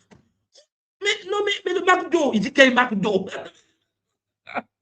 Il a pris son katana et comme ça, mais Champagne, il étudie l'histoire des autres. Pour les arrêter, Marc Arthur, donc le général américain, était obligé d'aller jusqu'à l'Empire, donc à Tokyo, pour aller kidnapper l'empereur. Les Américains sont rentrés à Tokyo, ils ont pris l'empereur, ils l'ont ramené sur le bateau américain. Dès qu'ils ont touché l'empereur japonais, tous les Japonais qui avaient des couteaux, on a kidnappé l'empereur. Ils ont dit, quoi? On a kidnappé l'empereur. Il ne peut plus se suicider. Parce que dans la tradition japonaise, l'immortalité de la vie donc après cette vie, l'immortalité est donnée par l'empereur. Si l'empereur dit que tout le monde va au paradis, tout le monde va au paradis. C'est-à-dire qu'en fait, leur empereur est le descendant du soleil, de Amaterasu. Donc les Japonais ont dit qu'on a kidnappé l'être qui permet l'immortalité de l'âme des Japonais. Et les Américains ont dit, écoute, on ne va rien te faire. Si vous voyez le documentaire, c'est incroyable. Ils ont dit à l'empereur japonais, non, on ne va rien te faire. Okay. Parce qu'on sait que si on te touche, le Japon disparaît de l'histoire. Donc on ne veut pas ça. On veut faire un génocide sur vous. On a besoin de vous. La technologie japonaise, la connaissance japonaise, non, on veut travailler ensemble. Les Américains disent, non, on est puissants, mais vous êtes pas puissants. Vous savez gérer l'Asie. On peut détruire un peuple qui a géré l'Asie. Donc, si on est dans le game, tu as perdu. Dis à tes samouraïs, dis à tes guerriers d'arrêter de se susciter. Il fallait que les Japonais prennent le micro pour dire Konnichiwa. Il a dit, c'est pas, il a informé aux Japonais qu'il est temps que vous arrêtez de vous suicider. Les samouraïs ont arrêté de se suicider. C'est pour ça que vous voyez que les Japonais aujourd'hui, ils disparaissaient. Pas parce qu'on devait les tuer un à un. Ils se massacraient eux-mêmes pour dire on ne peut pas être dominé. Mais, chers Jonathan, peut-être que vous n'êtes pas informés. Là, j'étais au Japon, là. Ils sont en train de se réarmer. Ça fait peur en Asie. Les Chinois s'agitent un peu autour de Taïwan, les Japonais. Je ne sais pas si vous avez suivi qu'il y a une femme qui a pris le pouvoir au Japon. Ah, vous aussi, vous êtes trop occidental, franco-français. Est-ce que vous êtes informé aujourd'hui? Est-ce que vous êtes informé qu'il y a une femme qui a pris le pouvoir au Japon? Écrivez-moi ça.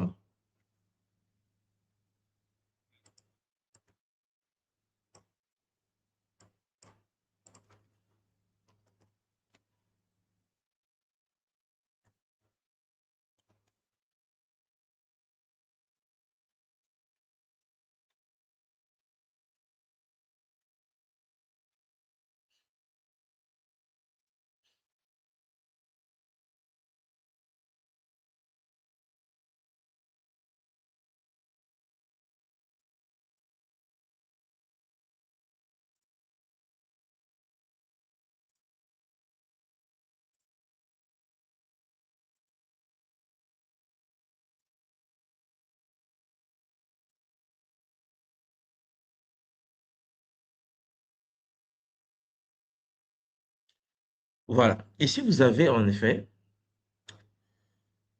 La première ministre japonaise, Sanae Takashi, c'est comme ça qu'on appelle, élue en octobre 2025 sur le monde, il n'y a pas très longtemps, entretient des relations tendues avec la Chine. Ces déclarations affirmant qu'une attaque chinoise contre Taïwan menacerait la survie du Japon ont provoqué la colère de Pékin. La Chine, en ce moment, est en conflit avec le Japon. Les Japonais ont dit, vous rentrez en Taïwan, nous, on rentre en guerre. Les Chinois ont dit, mais non, mais c'est quoi votre problème encore, vous, les Japonais?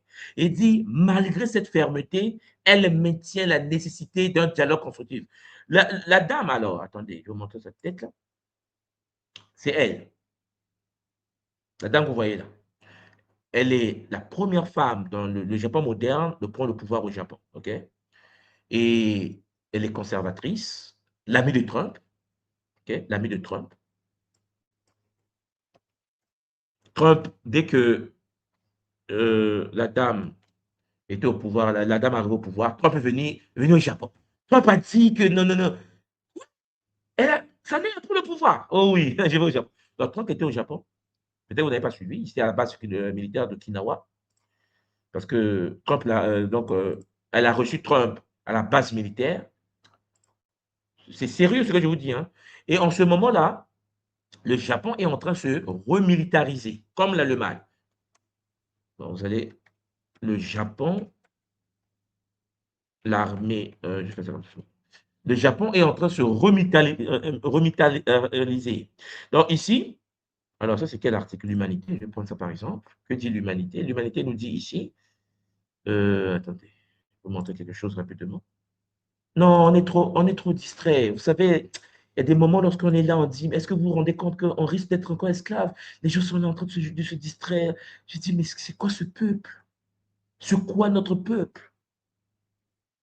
La question que vous avez me dit, mais qu'est-ce que nous devons faire? Non, mais il faut se préparer. Il faut se préparer. Donc, je vais pas mettre une vidéo parce que sinon on va couper notre connexion, mais je vais vous montrer rapidement quelque chose. Un article publié par l'Humanité, ici. Et on nous dit tout simplement que le Japon alloue 48,3 milliards d'euros à son armée. L'article est publié le 8 avril 2024 et regarde vers la Chine. En constante, donc, en constante hausse, le budget militaire de Tokyo augure une posture de plus en plus offensive vis-à-vis de Pékin. Le gouvernement nationaliste entend positionner des prestations, de ponctionner des prestations sociales, couper des aides des Japonais et remettre en cause sa constitution pacifique. Les Japonais ont dit c'est bon.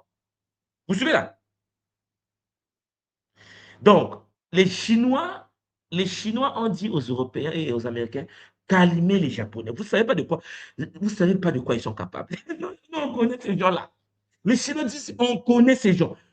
La première japonaise a fait un discours à Tokyo où elle expliquait que, en fait, l'humanité a une courte mémoire.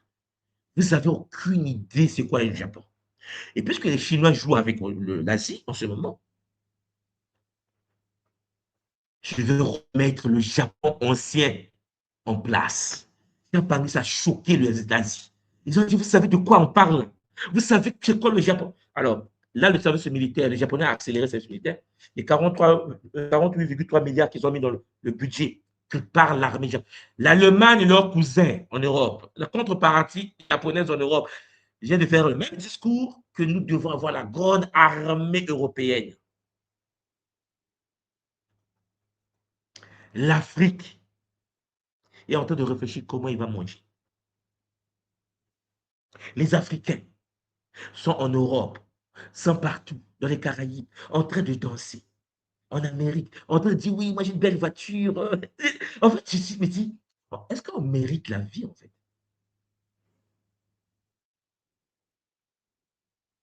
Attention, lorsque la tradition vous envoie un tout moi et que je suis là crié depuis 11 ans déjà, pour vous dire, réveillez-vous, redevenez le peuple de l'étude, étudiez les sciences, faites les maths, faites la physique, organisez-vous. Mais est-ce que ça passe? Est-ce que les gens écoutent? Parce que chez Zoulapangui, le game là est complexe. Vous voyez que quand il dit qu'il va protéger Taïwan, l'armée japonaise, moi je travaille au Japon, je suis à Tokyo, n'est-ce pas? L'armée japonaise, en ce moment, partout à Tokyo, il y a des militaires. Les militaires japonais n'ont jamais été aussi nombreux. Tous les jeunes japonais rentrent dans l'armée aujourd'hui. Parce qu'ils ont dit que non, il faut calmer la Chine. Il veut même changer la constitution japonaise pour avoir l'arme nucléaire. Mais si un japonais a l'arme nucléaire, Chapani ne pensait pas qu'un samouraï va dire je vais essayer, hein, je vais tirer. Hein. Si tu continues, il a déjà tiré. Parce qu'on sait c'est quoi ce peuple. Ils ne sont pas chrétiens, ok?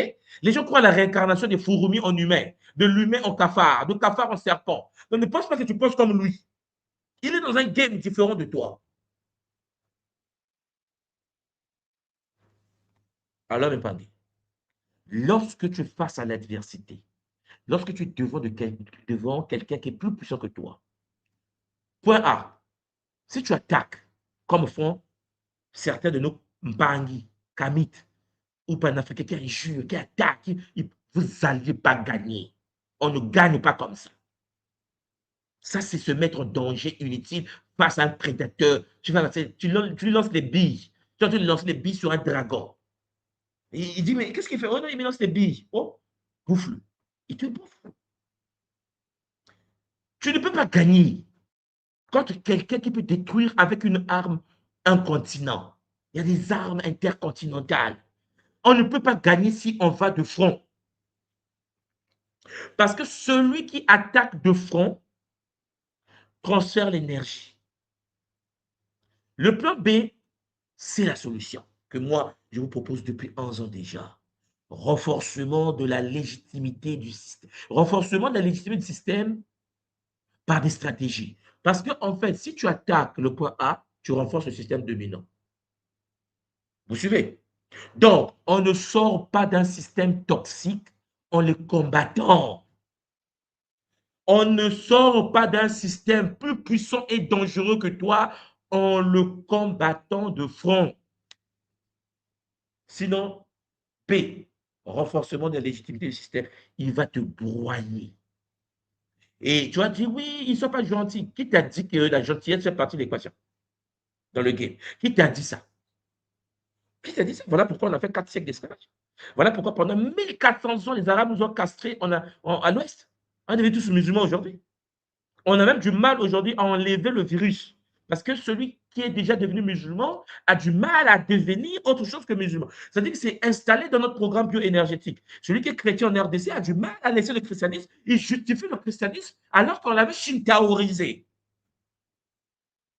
Vous comprenez comment ça renforce ce système? Tu n'attaques pas le chrétien, tu n'attaques pas le musulman, laissez-les tranquilles. Ce n'est pas la bonne méthode, je vous l'ai toujours dit. Maintenant, les Mbangui, il faut rentrer dans la cartographie de la souveraineté. En fait, ce que j'ai fait, c'est que j'ai fusionné la stabilité ici structurelle de Maslow, ce qu'on appelle la pyramide de Maslow, et la dynamique de puissance, c'est-à-dire les bimoyélos, les centres énergétiques. Vous savez que lorsque vous prenez la pyramide de Maslow, l'exemple que je vous ai mis ici, vous avez les conditions minimales de stabilité psychologique et sociale. C'est-à-dire que pour vivre dans la pyramide de Maslow, il faut avoir les conditions minimales de stabilité psychologique et sociale. Donc, si vous êtes instable psychologiquement et puis socialement désaxé, c'est mort. Vous ne pouvez pas survivre sur la Terre si vous avez un problème psychologique et une instabilité sociale. Vous ne pouvez pas survivre dans le game. Voilà pourquoi, chers Olampangui, nous étions esclaves. Parce que, en effet, au niveau de la protection de nos systèmes, au niveau de l'armée de nos continents, de notre continent, on n'avait pas des dispositions que les autres avaient. On n'est passé par l'esclavage. Est-ce qu'on était inférieur au niveau spirituel? Non. Est-ce qu'on n'était pas intelligent? Non. On ne remplissait pas seulement les conditions de base que les autres remplissaient. On ne pensait pas qu'on pouvait violer un bébé de 2 ans. On ne pensait pas qu'on pouvait décapiter une fille de 8 ans. On ne pensait pas ça parce que dans notre système, ça n'existe pas. Mais l'autre le fait. Si tu ne te protèges pas contre lui, il va le faire. Mais il est venu, il l'a fait. Il l'a fait. Ça a pris 4 siècles, 5 siècles. Aujourd'hui, nous sommes devenus croyants, religieux. Il a fait de nous des religieux. Et si vous rentrez dans ce système, à la haute sphère du système occidental, ils ne sont pas religieux. Vous pensez que Trump est religieux? Vous pensez qu'il est religieux? Oui, parce que les autres sont dans les loges. C'est autre chose. D'abord, quand tu rentres dans la pyramide de Maslow, la chose la plus intéressante ici, c'est les besoins physiologiques, c'est-à-dire les besoins de base. Si tu n'as pas équilibré les besoins de base, tu ne peux pas gagner. Le problème, c'est que l'Africain veut qu'on le voit, mais il a faim. Son territoire a faim, son pays a faim, sa famille a faim, son peuple souffre. Mais il veut qu'on dise qu'on existe. On ne peut pas exister dans le système si on ne résout pas les problèmes de besoins physiologiques. Après vient la sécurité. Après vient l'appartenance. Parce que l'Impangui, si quelqu'un a faim, si quelqu'un est dans la misère, si quelqu'un est dans la souffrance, tu es en insécurité face à cette personne. D'après vous, pourquoi à l'école Kimuntu, j'ai mis un principe qui fait que seuls les êtres stables psychologiquement et socialement peuvent entrer en résonance avec l'ordre de Kimuntuka. Parce que lorsque quelqu'un est instable dans la matière, lorsque quelqu'un n'a pas résolu les besoins physiologiques, il n'y a pas de sécurité. Cette personne est dangereuse. Vous suivez? Parce que ce qui fait que les gens dérivent, c'est parce que les personnes ont des problèmes au niveau des besoins physiologiques. C'est pour ça que quand quelqu'un pète les plans et que je vérifie qu'il y a un problème de besoin physiologique, je ne peux pas avoir de l'émotion. Ce n'est pas important, puisque je sais que c'est normal que toute personne qui a des problèmes de besoins physiologiques, ces personnes ont des problèmes avec le plexus solaire et l'univers émotionnel. C'est pour cela que je vous ai mis le lien ici. Et le problème, vous voyez, ce lien-là, donc le plexus solaire et puis le cœur. Le manipura est touché et le anahata ici aussi est touché. Vous voyez, c'est un problème de besoins physiologiques. Lorsque vous avez la stabilité au niveau des besoins physiologiques, lorsque vous avez stabilisé la nourriture, vous avez stabilisé la vie sexuelle, vous avez stabilisé votre vie matérielle, alors tu peux maintenant penser sécurité. Parce qu'il faut comprendre que c'est par étapes que la vie s'organise. Celui qui a stabilisé les besoins physiologiques, cher Zolampangi, est un être qui va mettre les autres autour de lui en sécurité. Parce qu'il ne va pas être dans la jalousie inutile, il ne va pas être dans la médisance, il ne va pas être dans les pratiques toxiques parce qu'en effet, il a résolu les besoins physiologiques. Lorsque la sécurité est installée et que la personne a mis la sécurité, alors il peut appartenir à un groupe. En fait, cher Pangui, tu ne peux pas faire partie d'un groupe si tu es dans des besoins physiologiques instables et insécures. C'est pour ça que vous constatez que lorsque vous prenez les noirs, vous le mettez en sobre, ils se tapent dessus. Parce qu'en fait, les noirs, en majorité, ont de l'instabilité physiologique. Il n'a pas résolu le problème de ça. Il est boulot, métro, dodo, il a 4 boulots. Vous comprenez? Il a un problème de gestion financière. Il n'est pas en sécurité mentale, il n'est pas en sécurité spirituelle, il n'est pas en sécurité. Il est en insécurité. Et donc, lorsqu'il fait partie du groupe, il fait transfert émotionnel, c'est de la médisance, des conflits. Voilà pourquoi toute association africaine des Noirs dans le monde, à 99% ne marche pas. Et ça ne va pas marcher. Tant que les nôtres ne vont pas comprendre qu'il faut installer d'abord l'équilibre des besoins physiologiques. Et il faut par la suite être un être en sécurité. Tu es en sécurité. Alors, toi qui m'écoutes, si aujourd'hui tu meurs, par exemple, mon frère, ma soeur, est-ce que tes enfants qui vont rester sont en sécurité? Est-ce que tu as prévu la sécurité de ta famille après ton départ? Si tu fais un accident de voiture et que tu perds ta vie, est-ce que ta femme qui va rester sera en sécurité? Il y a des gens dans ma communauté, noirs, mélanotaires, qui ne protègent pas leur famille, qui n'ont pas d'assurance, qui ne savent même pas s'ils meurent, qu'est-ce qui va devenir la famille demain.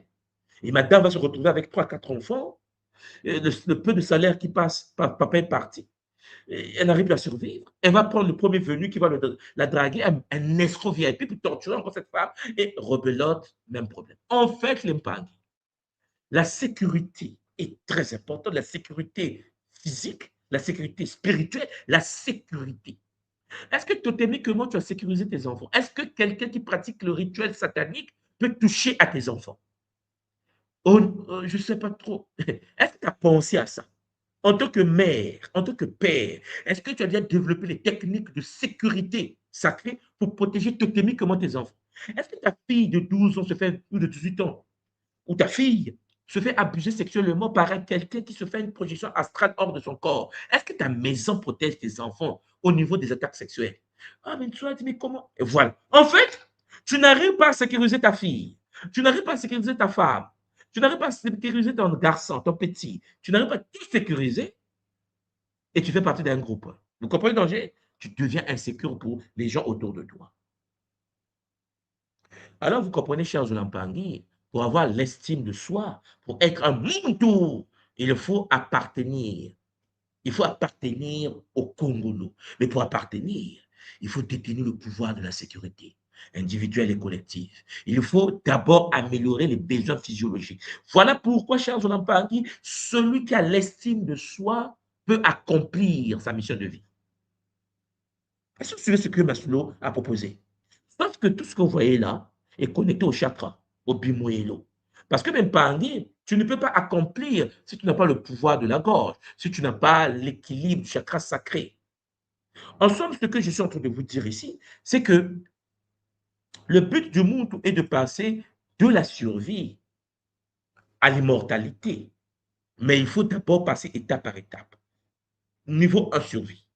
Physiologique, monomozizi, chakra racine. De l'urgence permanente à la résiliation locale. En effet, Champagny, en Afrique, l'échec à ce niveau-là, au niveau du chakra racine, maintient les sociétés dans une urgence qui rend impossible toute vision à long terme. Nous sommes le seul continent du monde qui n'a pas de vision à long terme. Est-ce que vous suivez? J'étais en train de regarder une émission, il y avait une diplomate française, une maman qui expliquait qu'elle est arrivée en Chine, et donc il y avait des entreprises chinoises qui voulaient investir et ils cherchaient des financements. Et ces jeunes Chinois sont venus la voir euh, pour proposer un projet et chercher des financements au niveau mondial, et ainsi de suite. Et elle a vu le projet des jeunes Chinois, elle s'est mise à lire et elle s'est rendue compte que la prévision du plan d'affaires du projet chinois était de 500 ans. Et elle expliquait ça dans une émission. Elle dit, elle était choquée.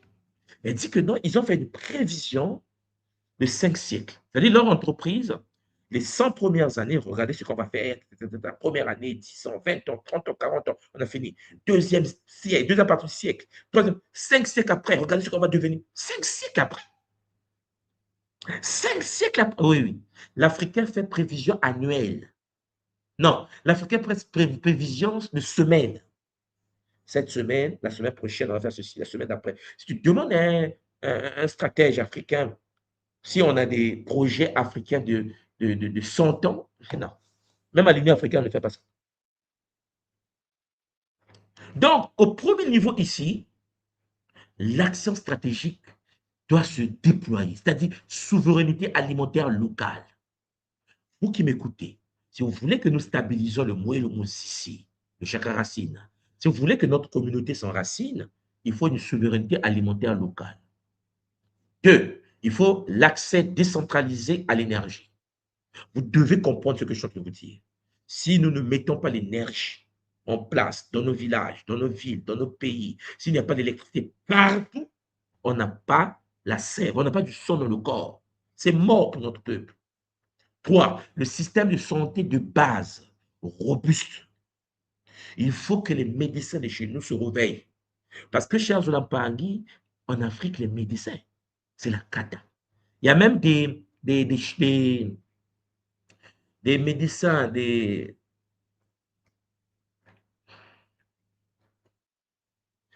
le nom m'échappe, je parle des médecins qui soignent des animaux, les vétérinaires, pardon, merci, et les vétérinaires, dans certains pays d'Afrique, opèrent les humains. J'arrive comme ça, non, en fait, il opère des humains. Parce que quand j'étais DAF de la santé chez moi, j'ai épuré le système de santé. C'est-à-dire que j'ai dit, bon, on prend des diplômes. C'est chaud. Non, un vétérinaire, il a étudié à Moscou. Et les années, je ne sais pas combien là, il est venu, il est médecin réputé, mais il est devenu vétérinaire là-bas. Ici, il est cardiologue. Cardiologue. Chirurgien. Le mec se fait de l'argent, les gens meurent. Il dit non, c'est parce que la maladie, oh non, les gens meurent. ni vu ni connu. Quatrième mot, technologie simple, adaptée et résiliente. Tous les Mpangi qui m'écoutent doivent accéder aux technologies de notre temps. Vous devez vous recycler. Vous devez faire entrer vos enfants dans les technologies d'aujourd'hui. Il faut que les enfants, tous les enfants, sans exception, puissent avoir la maîtrise, Champangui, du big data, de l'intelligence artificielle, des réseaux de neurones, Champangui, la nanotechnologie, la biotechnologie, la spinotronique. Toutes ces choses doivent être maîtrisées. C'est-à-dire que vous ne pouvez pas prendre votre enfant, vous dites, il va faire de la sociologie. Vous pensez que les Japonais à l'université de Tokyo, ils sont là à étudier la sociologie. Ouais, en fait, il y a peut-être 4 personnes dans tous les Japon. Le département de sociologie de Tokyo, il y a peut-être 2 personnes. Tu ne peux pas lutter contre l'Amérique en faisant histoire, sociologie. Non, mais on a un problème, mais ce n'est pas possible. Vous ne pouvez pas lutter contre la France. Anthropologue, je suis sociologue. Oui, vous savez, la sociologie. Oui, j'ai fait philosophie. Lorsque eux, ils rentrent avec les armes et que les coups d'État qui sont manqués aujourd'hui, beaucoup de coups d'État au niveau du Burkina Faso contre le Big Boss, Ibrahim, sociologue ou pas sociologue, tu reçois une balle, un panier. On a besoin des guerriers. Tant que la survie n'est pas assurée, la liberté est une illusion. Tu ne peux pas vouloir comprendre l'Égypte si tu n'as pas mangé. Je ne vous dis pas de ne pas étudier l'égyptologie. Je suis en train de vous dire, quand tu es affamé, ça ne sert à rien. Le ventre affamé n'a point d'oreille.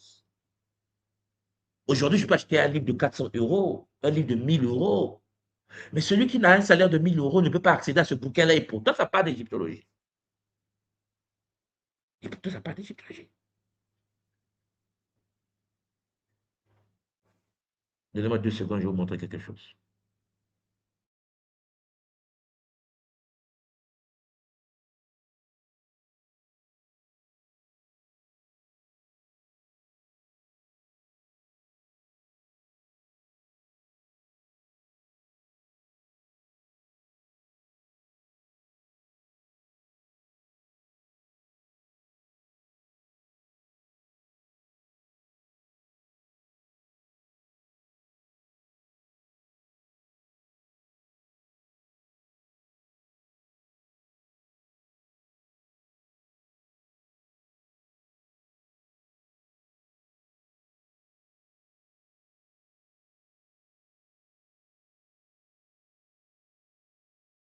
Voilà. C'est parti de ma bibliothèque pour vous chercher quelque chose. Ce livre-là que vous voyez ici, regardez, c'est un livre d'égyptologie. C'est grand comme ça.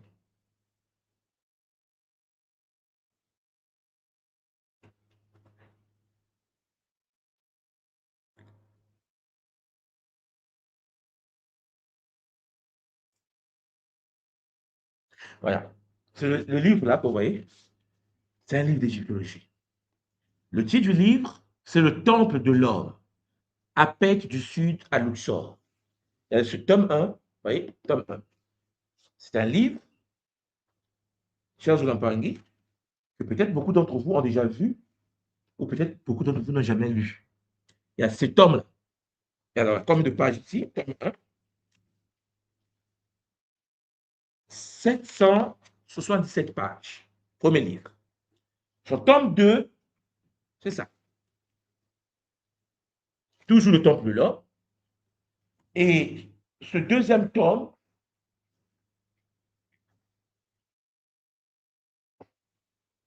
donc le premier à 717 pages, le deuxième, on a 386 pages. Donc, ces deux bouquins que vous voyez là, celui-là, c'est écrit par Chandler de Lubick, comme ça, c'est un égyptologue. Ça parle du temple de l'or.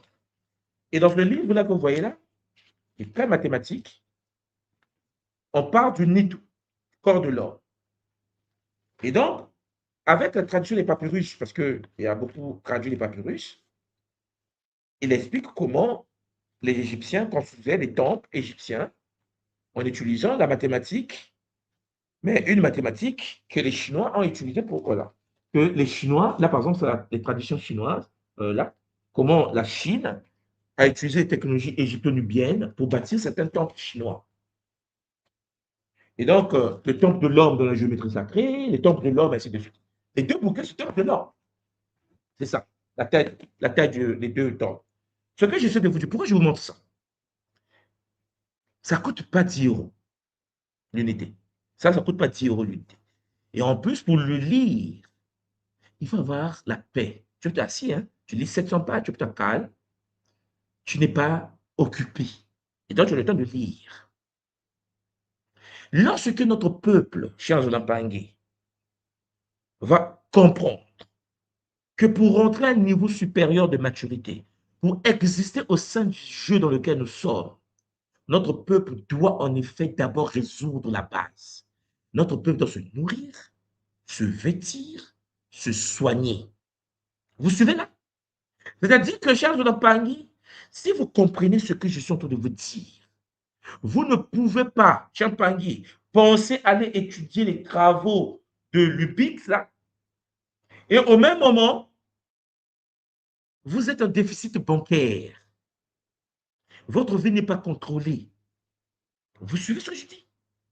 C'est pour cela que lorsque je vois un frère ou une sœur qui fait, par exemple, de l'égyptologie ou bien qui part de l'Égypte et que ce frère, Charles Olampangui, galère en train de laver les assiettes, excusez-moi de dire ça comme ça, je dis, mais pourquoi il perd son temps? Il y a des choses qu'ils ne peuvent pas comprendre parce que certains n'ont pas accès à certains documents. Il y a des documents, j'ai des livres ici à 1000 euros. Il y a des livres qui existent en égyptologie de 1000 euros parce que c'est plus produit. Parce que mais cher sur la panier. Mais il y a des choses cachées aux nôtres. Ils ont mis des prix élevés pour ne pas que tu puisses avoir accès.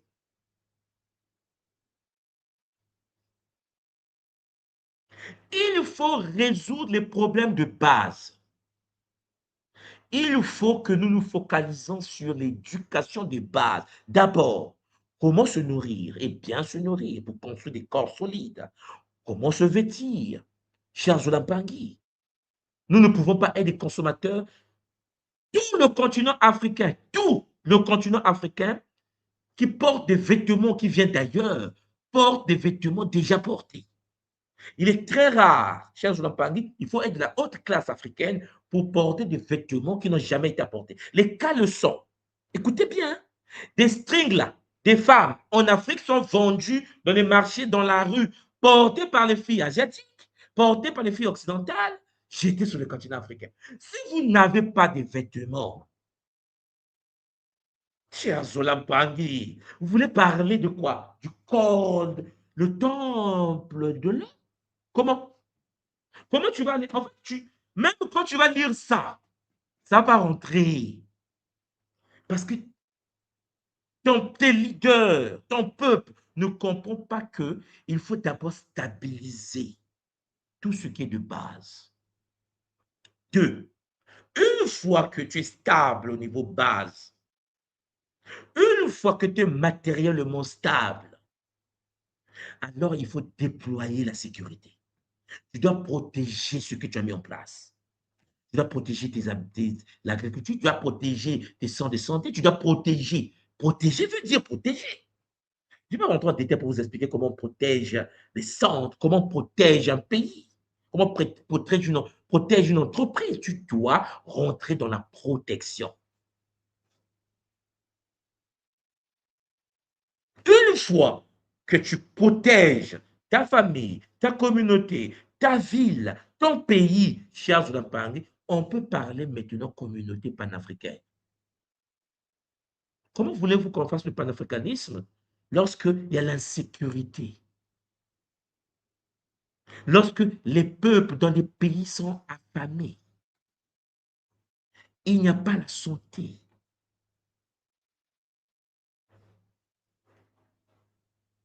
Nous sommes comme des bébés, des gros bébés. Et pourtant, ici, Maslow explique les choses intéressantes. Donc, vous voyez, chers Olampangui, qu'à partir de là, nous avons le deuxième niveau. sécurité, je vous ai déjà parlé de ça, du chaos à la prévisibilité. C'est-à-dire, un peuple en insécurité constante développe méfiance, développe la corruption et le repli identitaire. On dit oui, l'Afrique est corrompue, on est insécure, on est dans l'insécurité. Tu veux qu'il fasse quoi? Alors, il faut des actions stratégiques, c'est-à-dire les institutions stables et lisibles, nos juristes, nos avocats doivent comprendre que sans le droit, sans la loi, sans les institutions solides, on est mort.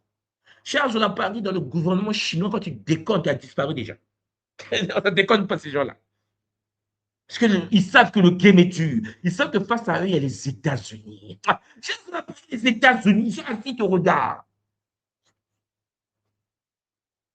Protection réelle des biens, des terres et des droits. Travail de guérison des traumatismes historiques. Il faut sécuriser l'histoire. Il faut la transmission de l'histoire selon le paradigme. En fait, l'histoire est une arme de guerre. L'histoire n'est pas instituée pour raconter ce qui s'est passé. Non, mais je ne vais pas dire ça en public, mais je vais quand même dire ça.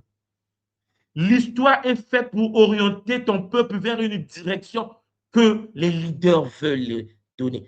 Cher Paris, dans l'histoire de Chine, cher Paris, c'est chouette. Dans l'histoire de Chine, c'est pas Pythagore qui a découvert A carré plus B carré, c'est carré. Dans l'histoire de Chine.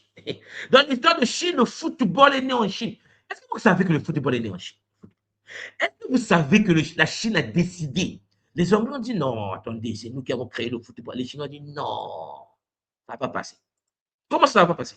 La Chine a dit non. Je décide. Dans notre histoire, le foot est né en Chine. Il a dit à la FIFA, nous sommes 1,4 milliard. Si tu ne viens pas mettre le centre ici, là, je quitte la FIFA. Ah, non, non, non. Vous êtes 1,4 milliard, on veut l'argent, on veut l'argent. Bon, comme vous constatez par vous-même, il faut que je vous partage l'écran. Regardez. Regardez. J'ai tapé le foot est né en Chine. Ancien. Alors, une version du football appelée le Kuju était déjà pratiquée il y a plus de 2300 ans dans la vie de Lindsay, comme sport militaire servant à entraîner les troupes et à vérifier les conditions physiques des soldats. Zula signifiant donner un coup de pied et Ju signifiant un type de balle en cuir. Alors, je vais mettre image. Les Chinois, vous voyez, jouent au foot. Sauf que dans la tradition aujourd'hui, dans l'histoire aujourd'hui, voilà, le football, regardez, vous pouvez aller voir, hein, le football, le foot vient de Chine. Son ancêtre s'appelle le Tsushu. Le Tsushu. Non, j'aime les Chinois. Bon, les Chinois ont décidé. Donc, ils ont fait, National Geographic a publié, a fait des nouvelles informations. Parce qu'il faut, National Geographic, ça dit les Américains. Les Chinois disent, vous ne blaguez pas avec nous. C'est comme ça. Le football est né en Chine. Si les Britanniques ont formalisé les règles du foot, ce jeu trouve ses origines en Chine et en Mésoamérique. Donc, ce qui est Maya. Mais puisque les Mayas n'ont pas d'argent que les Chinois ont, les Chinois ont dit que bon, les Mayas, le jour que les Mexicains vont se réveiller, le jour que les Mexicains, les Latinos vont se réveiller, ils vont dire aussi que c'est né chez eux. Mais pour le moment, les Chinois ont décidé, les Chinois ont dit hein, que le foot est né en Chine. Et si vous tapez ça sur Internet, vous allez voir qu'il y a le centre de la FIFA. Ils ont construit un grand centre, origine du foot. Donc tout le monde aujourd'hui parle de foot. Les Chinois disent, heureusement on a créé le foot. Mais c'est quoi ce problème encore? Ouais, les Chinois disent, c'est comme ça. Parce qu'ils ont résolu le problème de base. C'est-à-dire, ils ont l'autosuffisance alimentaire, Ils ont des problèmes de base. Ils ont des universités de Tchikroa. Ils ont des universités de Beijing, de Remington de Pékin. L'université dangereuse. C'est-à-dire qu'ils sont partis sur la Lune. Ils ont envoyé le robot de la face cachée de la Lune. Là, ils travaillent pour aller sur Mars. Les Américains, vous allez faire quoi? Ils ont résolu les équations. Ils n'ont pas YouTube. Ils n'ont pas Facebook. Ils n'ont pas Google. Ils ont Baidu. Ils ont Tencent. Ils ont leur propre système. Vous avez WhatsApp. Ils ont autre chose. Ils ont d'autres choses en Chine. La Chine a sa propre Internet. Hein. Moi, j'ai étudié en Chine, à Pékin. La Chine, nous qu'on est en Chine, on n'utilise pas l'Internet occidental. Parce que Google ne s'ouvre pas là-bas. Vous comprenez? Parce qu'ils ont résolu les choses de base. Ils sont 1,4 milliard. Ils se nourrissent. Et je me souviens, lorsque j'étais à Pékin, champagne avec 10 euros, 10 euros. Champagne, tu manges 2 jours. Et pourtant, on est gourmand. Et moi, mais c'est pas possible. Ouais, c'est la Chine. Avec 10 euros, tu manges. Cher Zolampangi, vous comprenez donc ce que je suis en train de vouloir transmettre comme connaissance pour le réveil de nos enfants. Et il faut que nous prenions conscience de ça. Nous devons nous réveiller. D'abord, améliorer les choses de base. Et il faut donc de la justice. Et il faut de la justice réparatrice plutôt que vengeance. La sécurité intérieure précède la stabilité extérieure. Troisième niveau, de la fragmentation à la cohésion. Souffrance reliée à la fragmentation narrative. Ethnie, religion, idéologie importée. Champagne, il faut, vous m'avez compris, construction des récits fédérateurs, leadership enraciné culturellement, économie communautaire régionale, coopération intra-africaine renforcée. Ça, c'est possible que lorsque tu as fait le 1 et le 2 niveaux. Un peuple divisé intérieurement reste gouvernable de l'extérieur. Voilà pourquoi nos dirigeants sont positionnés de l'extérieur, puisque à l'intérieur, il y a les guerres tribales. Je ne vous mens pas, il y a les guerres ethniques. J'ai parlé avec un frère Bamileke qui m'expliquait en effet qu'au Cameroun, par exemple, il y a un problème au niveau de nomination des gens au niveau de l'État, parce qu'il y a des quotas. J'ai dit, tu crois quoi? Il dit, non, non, non, nous au Cameroun, il y a des quotas. C'est-à-dire que les Bamileke sont les plus riches du pays, c'est-à-dire que ceux qui détiennent l'économie nationale, mais les autres les combattent, quoi. J'ai dit, what? J'ai dit, what? Ouais.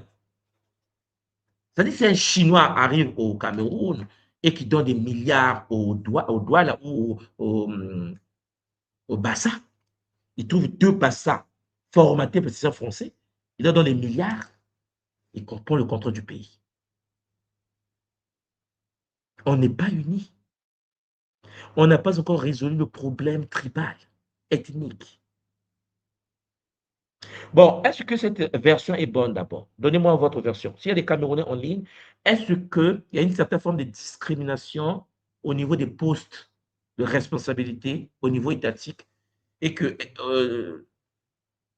et qu'il y a une certaine forme de quotas imposés au niveau du pays? Écrivez-moi ça en bas. Mettez ça en bas des pages. Quatrième niveau, de l'infériorité à la dignité.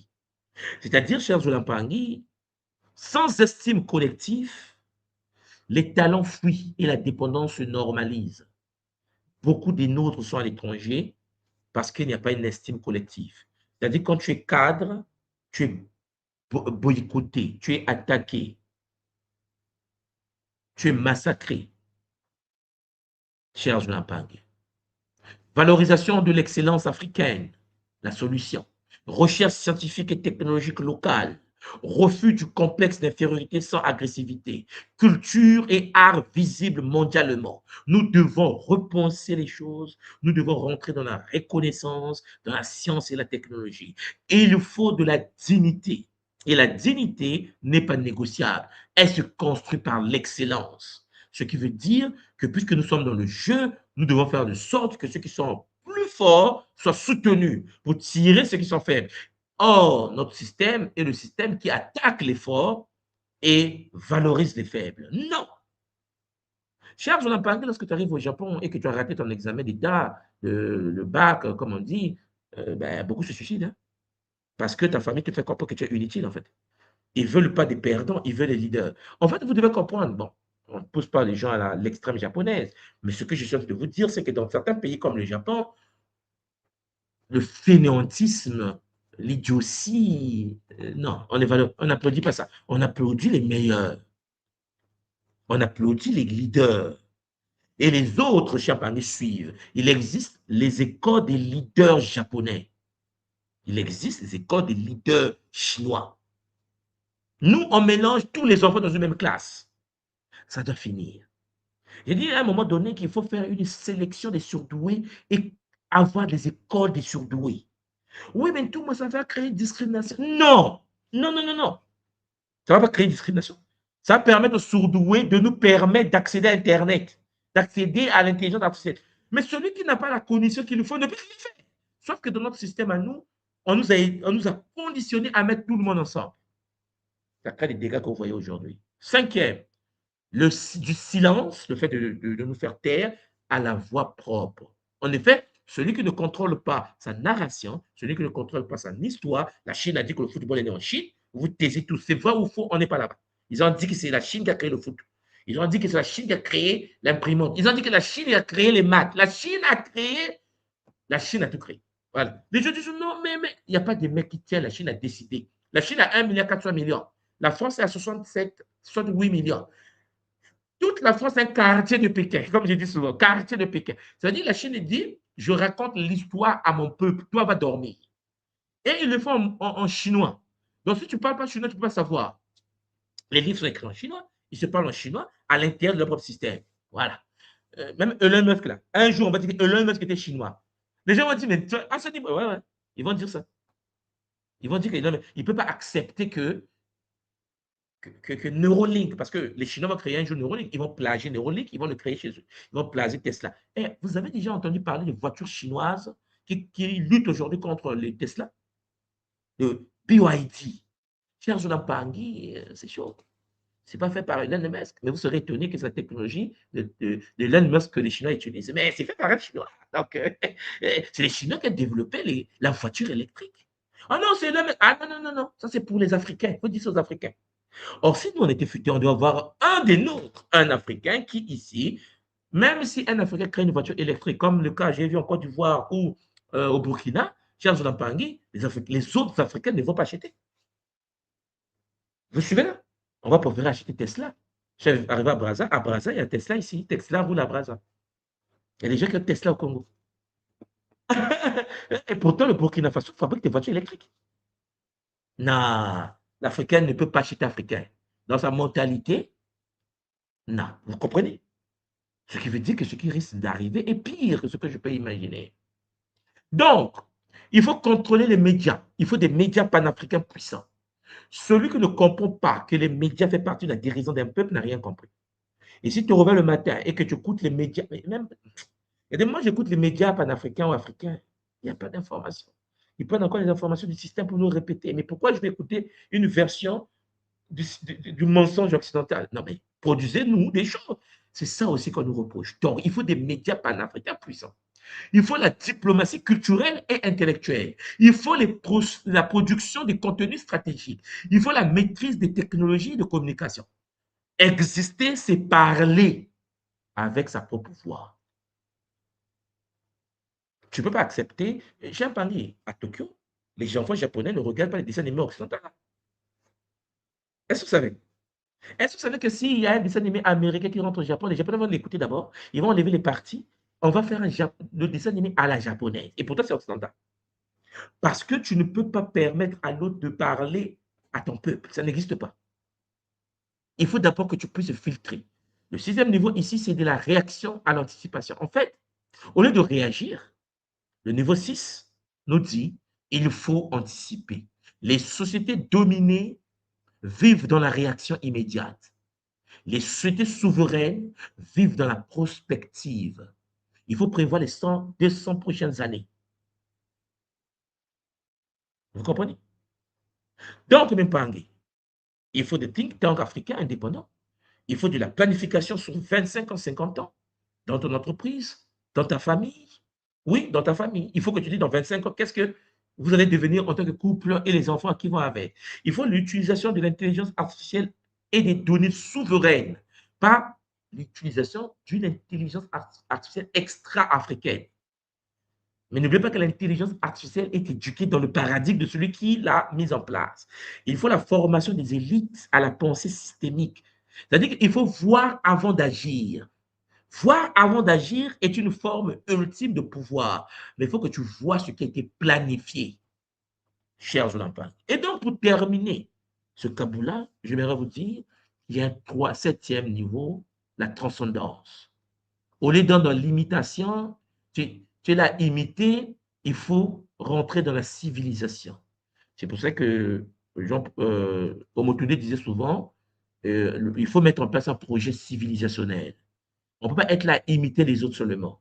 Une civilisation sans sens consomme sans direction et imite sans créer. Voilà pourquoi, chers enfants, il faut une synthèse entre tradition, science et futur.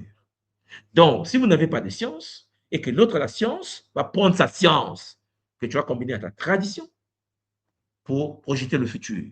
La spiritualité non dogmatique, non importée. Là, je parle de la spiritualité, pas de la tradition. C'est un problème d'esprit. Le lien entre toi et l'invisible. L'éthique africaine du progrès. Les valeurs du Bumuntu. Il faut une vision civilisationnelle assumée. Dans notre civilisation, c'est comme ça. Une civilisation stable, c'est pourquoi elle existe. C'est pour ça que les Chinois parlent de civilisation chinoise. Les Japonais parlent de civilisation japonaise. Nous, on parle de rien. Et il est temps de se reconstruire. Je ne suis pas en train de vous dire d'aller prendre une civilisation africaine ancienne qui a été bastonnée. Non, non, non, non. Je suis en train de vous dire de prendre une tradition ancienne, réactualisée par la science et projetée dans le futur. William Pangui. Il faut donc rentrer dans la tactique. Il faut agir en milieu hostile. Vous devez vous adapter. Le monde doit comment? Doit s'adapter aux forces toxiques sans les attaquer frontalement. Neutralité intelligente. Oui, il faut coopérer sans se soumettre. Il faut multiplier les partenaires, refuser l'alignement unique. Il faut monter en gamme. Il faut améliorer les situations. Il faut en effet proposer des choses que l'humanité n'a pas. Il faut donc créer un écosystème parallèle. La Chine a son Internet. Est-ce que vous savez que l'Afrique a l'Internet occidental? Ça veut dire que si Trump, aujourd'hui, pendant que je vous parle, décide de couper Internet du continent, on est mort. On utilise Windows, on utilise Microsoft, mais je vous informe tout simplement qu'il existe Internet iranien, il existe Internet chinois, il existe Internet russe. Mais quand je dis Internet, je suis en train de vous dire qu'ils ont leur propre base de données, ils ont leur propre satellite, ils ont leur propre système. Et oui, Champagne, si tu ne parles pas chinois comme une soit de Kimbazi, tu ne peux pas imaginer ce que les Chinois pensent sur la France. Vous ne savez pas ce que les Chinois pensent sur la France. Est-ce que vous avez déjà. J'ai posé une question à un Pangé un jour. J'ai dit, est-ce que tu as déjà écouté un égyptologue chinois, un égyptologue japonais parler de l'Égypte? Elle me dit, ah non, non, mais non, moi, je parle français et puis on étudie la version française de l'Égypte. Ouais. Donc, quand tu passes ton temps à penser que les autres ont falsifié l'histoire, tout le monde n'a pas falsifié l'histoire, mais tu n'as pas la version japonaise de l'Égypte. On t'a donné la lignée des pharaons, mais il y a des pharaons que tu ne connais pas puisque ça a été supprimé de la version occidentale, puisque l'esclavage est passé à la colonisation. Mais est-ce que tu as écouté la version japonaise de l'Égypte? Est-ce que vous avez déjà lu les livres écrits par les Japonais sur le royaume Congo? Est-ce que vous avez déjà lu les livres écrits par les Japonais, les Chinois, sur l'Afrique? Non. Cher Paris, tu seras choqué parce que 99% de ce que tu sais a été programmé parce que nous avons été colonisés par le système dominant. Or, l'autre n'a pas colonisé. Quand les Chinois nous parlent de l'Afrique, cher Paris, tu es choqué, mais avec bonheur. Zola, Kiese, Namayangi, j'espère de tout mon cœur que le Kaboula d'aujourd'hui va vous permettre de vous ressaisir et de revenir avec puissance. Prenez le temps, mes Olampangi, de faire des révisions. réécouter encore et encore, partager au Bangui. Il faut prendre conscience que les choses doivent se faire par étapes. Il faut commencer par mettre les bases. Toi qui m'écoutes, si, cher Zounapangé, tu ne stabilises pas ton monde de base, c'est très compliqué de comprendre ce qui se trouve au-dessus de cela. Sauf que nous mettons des charges dans les bœufs, certains parlent des sujets, chers Zounapangé, qu'ils ne peuvent pas comprendre parce qu'en effet, ils ont encore faim. Et c'est triste. Résistez-vous, prenez le contrôle des choses et laissez que nos Bakuno nous guident avec bonheur. Zola, Kiese, Namayangi, Matono Mamingi, on se retrouve peut-être demain. Matono Mamingi. À bientôt. Au revoir.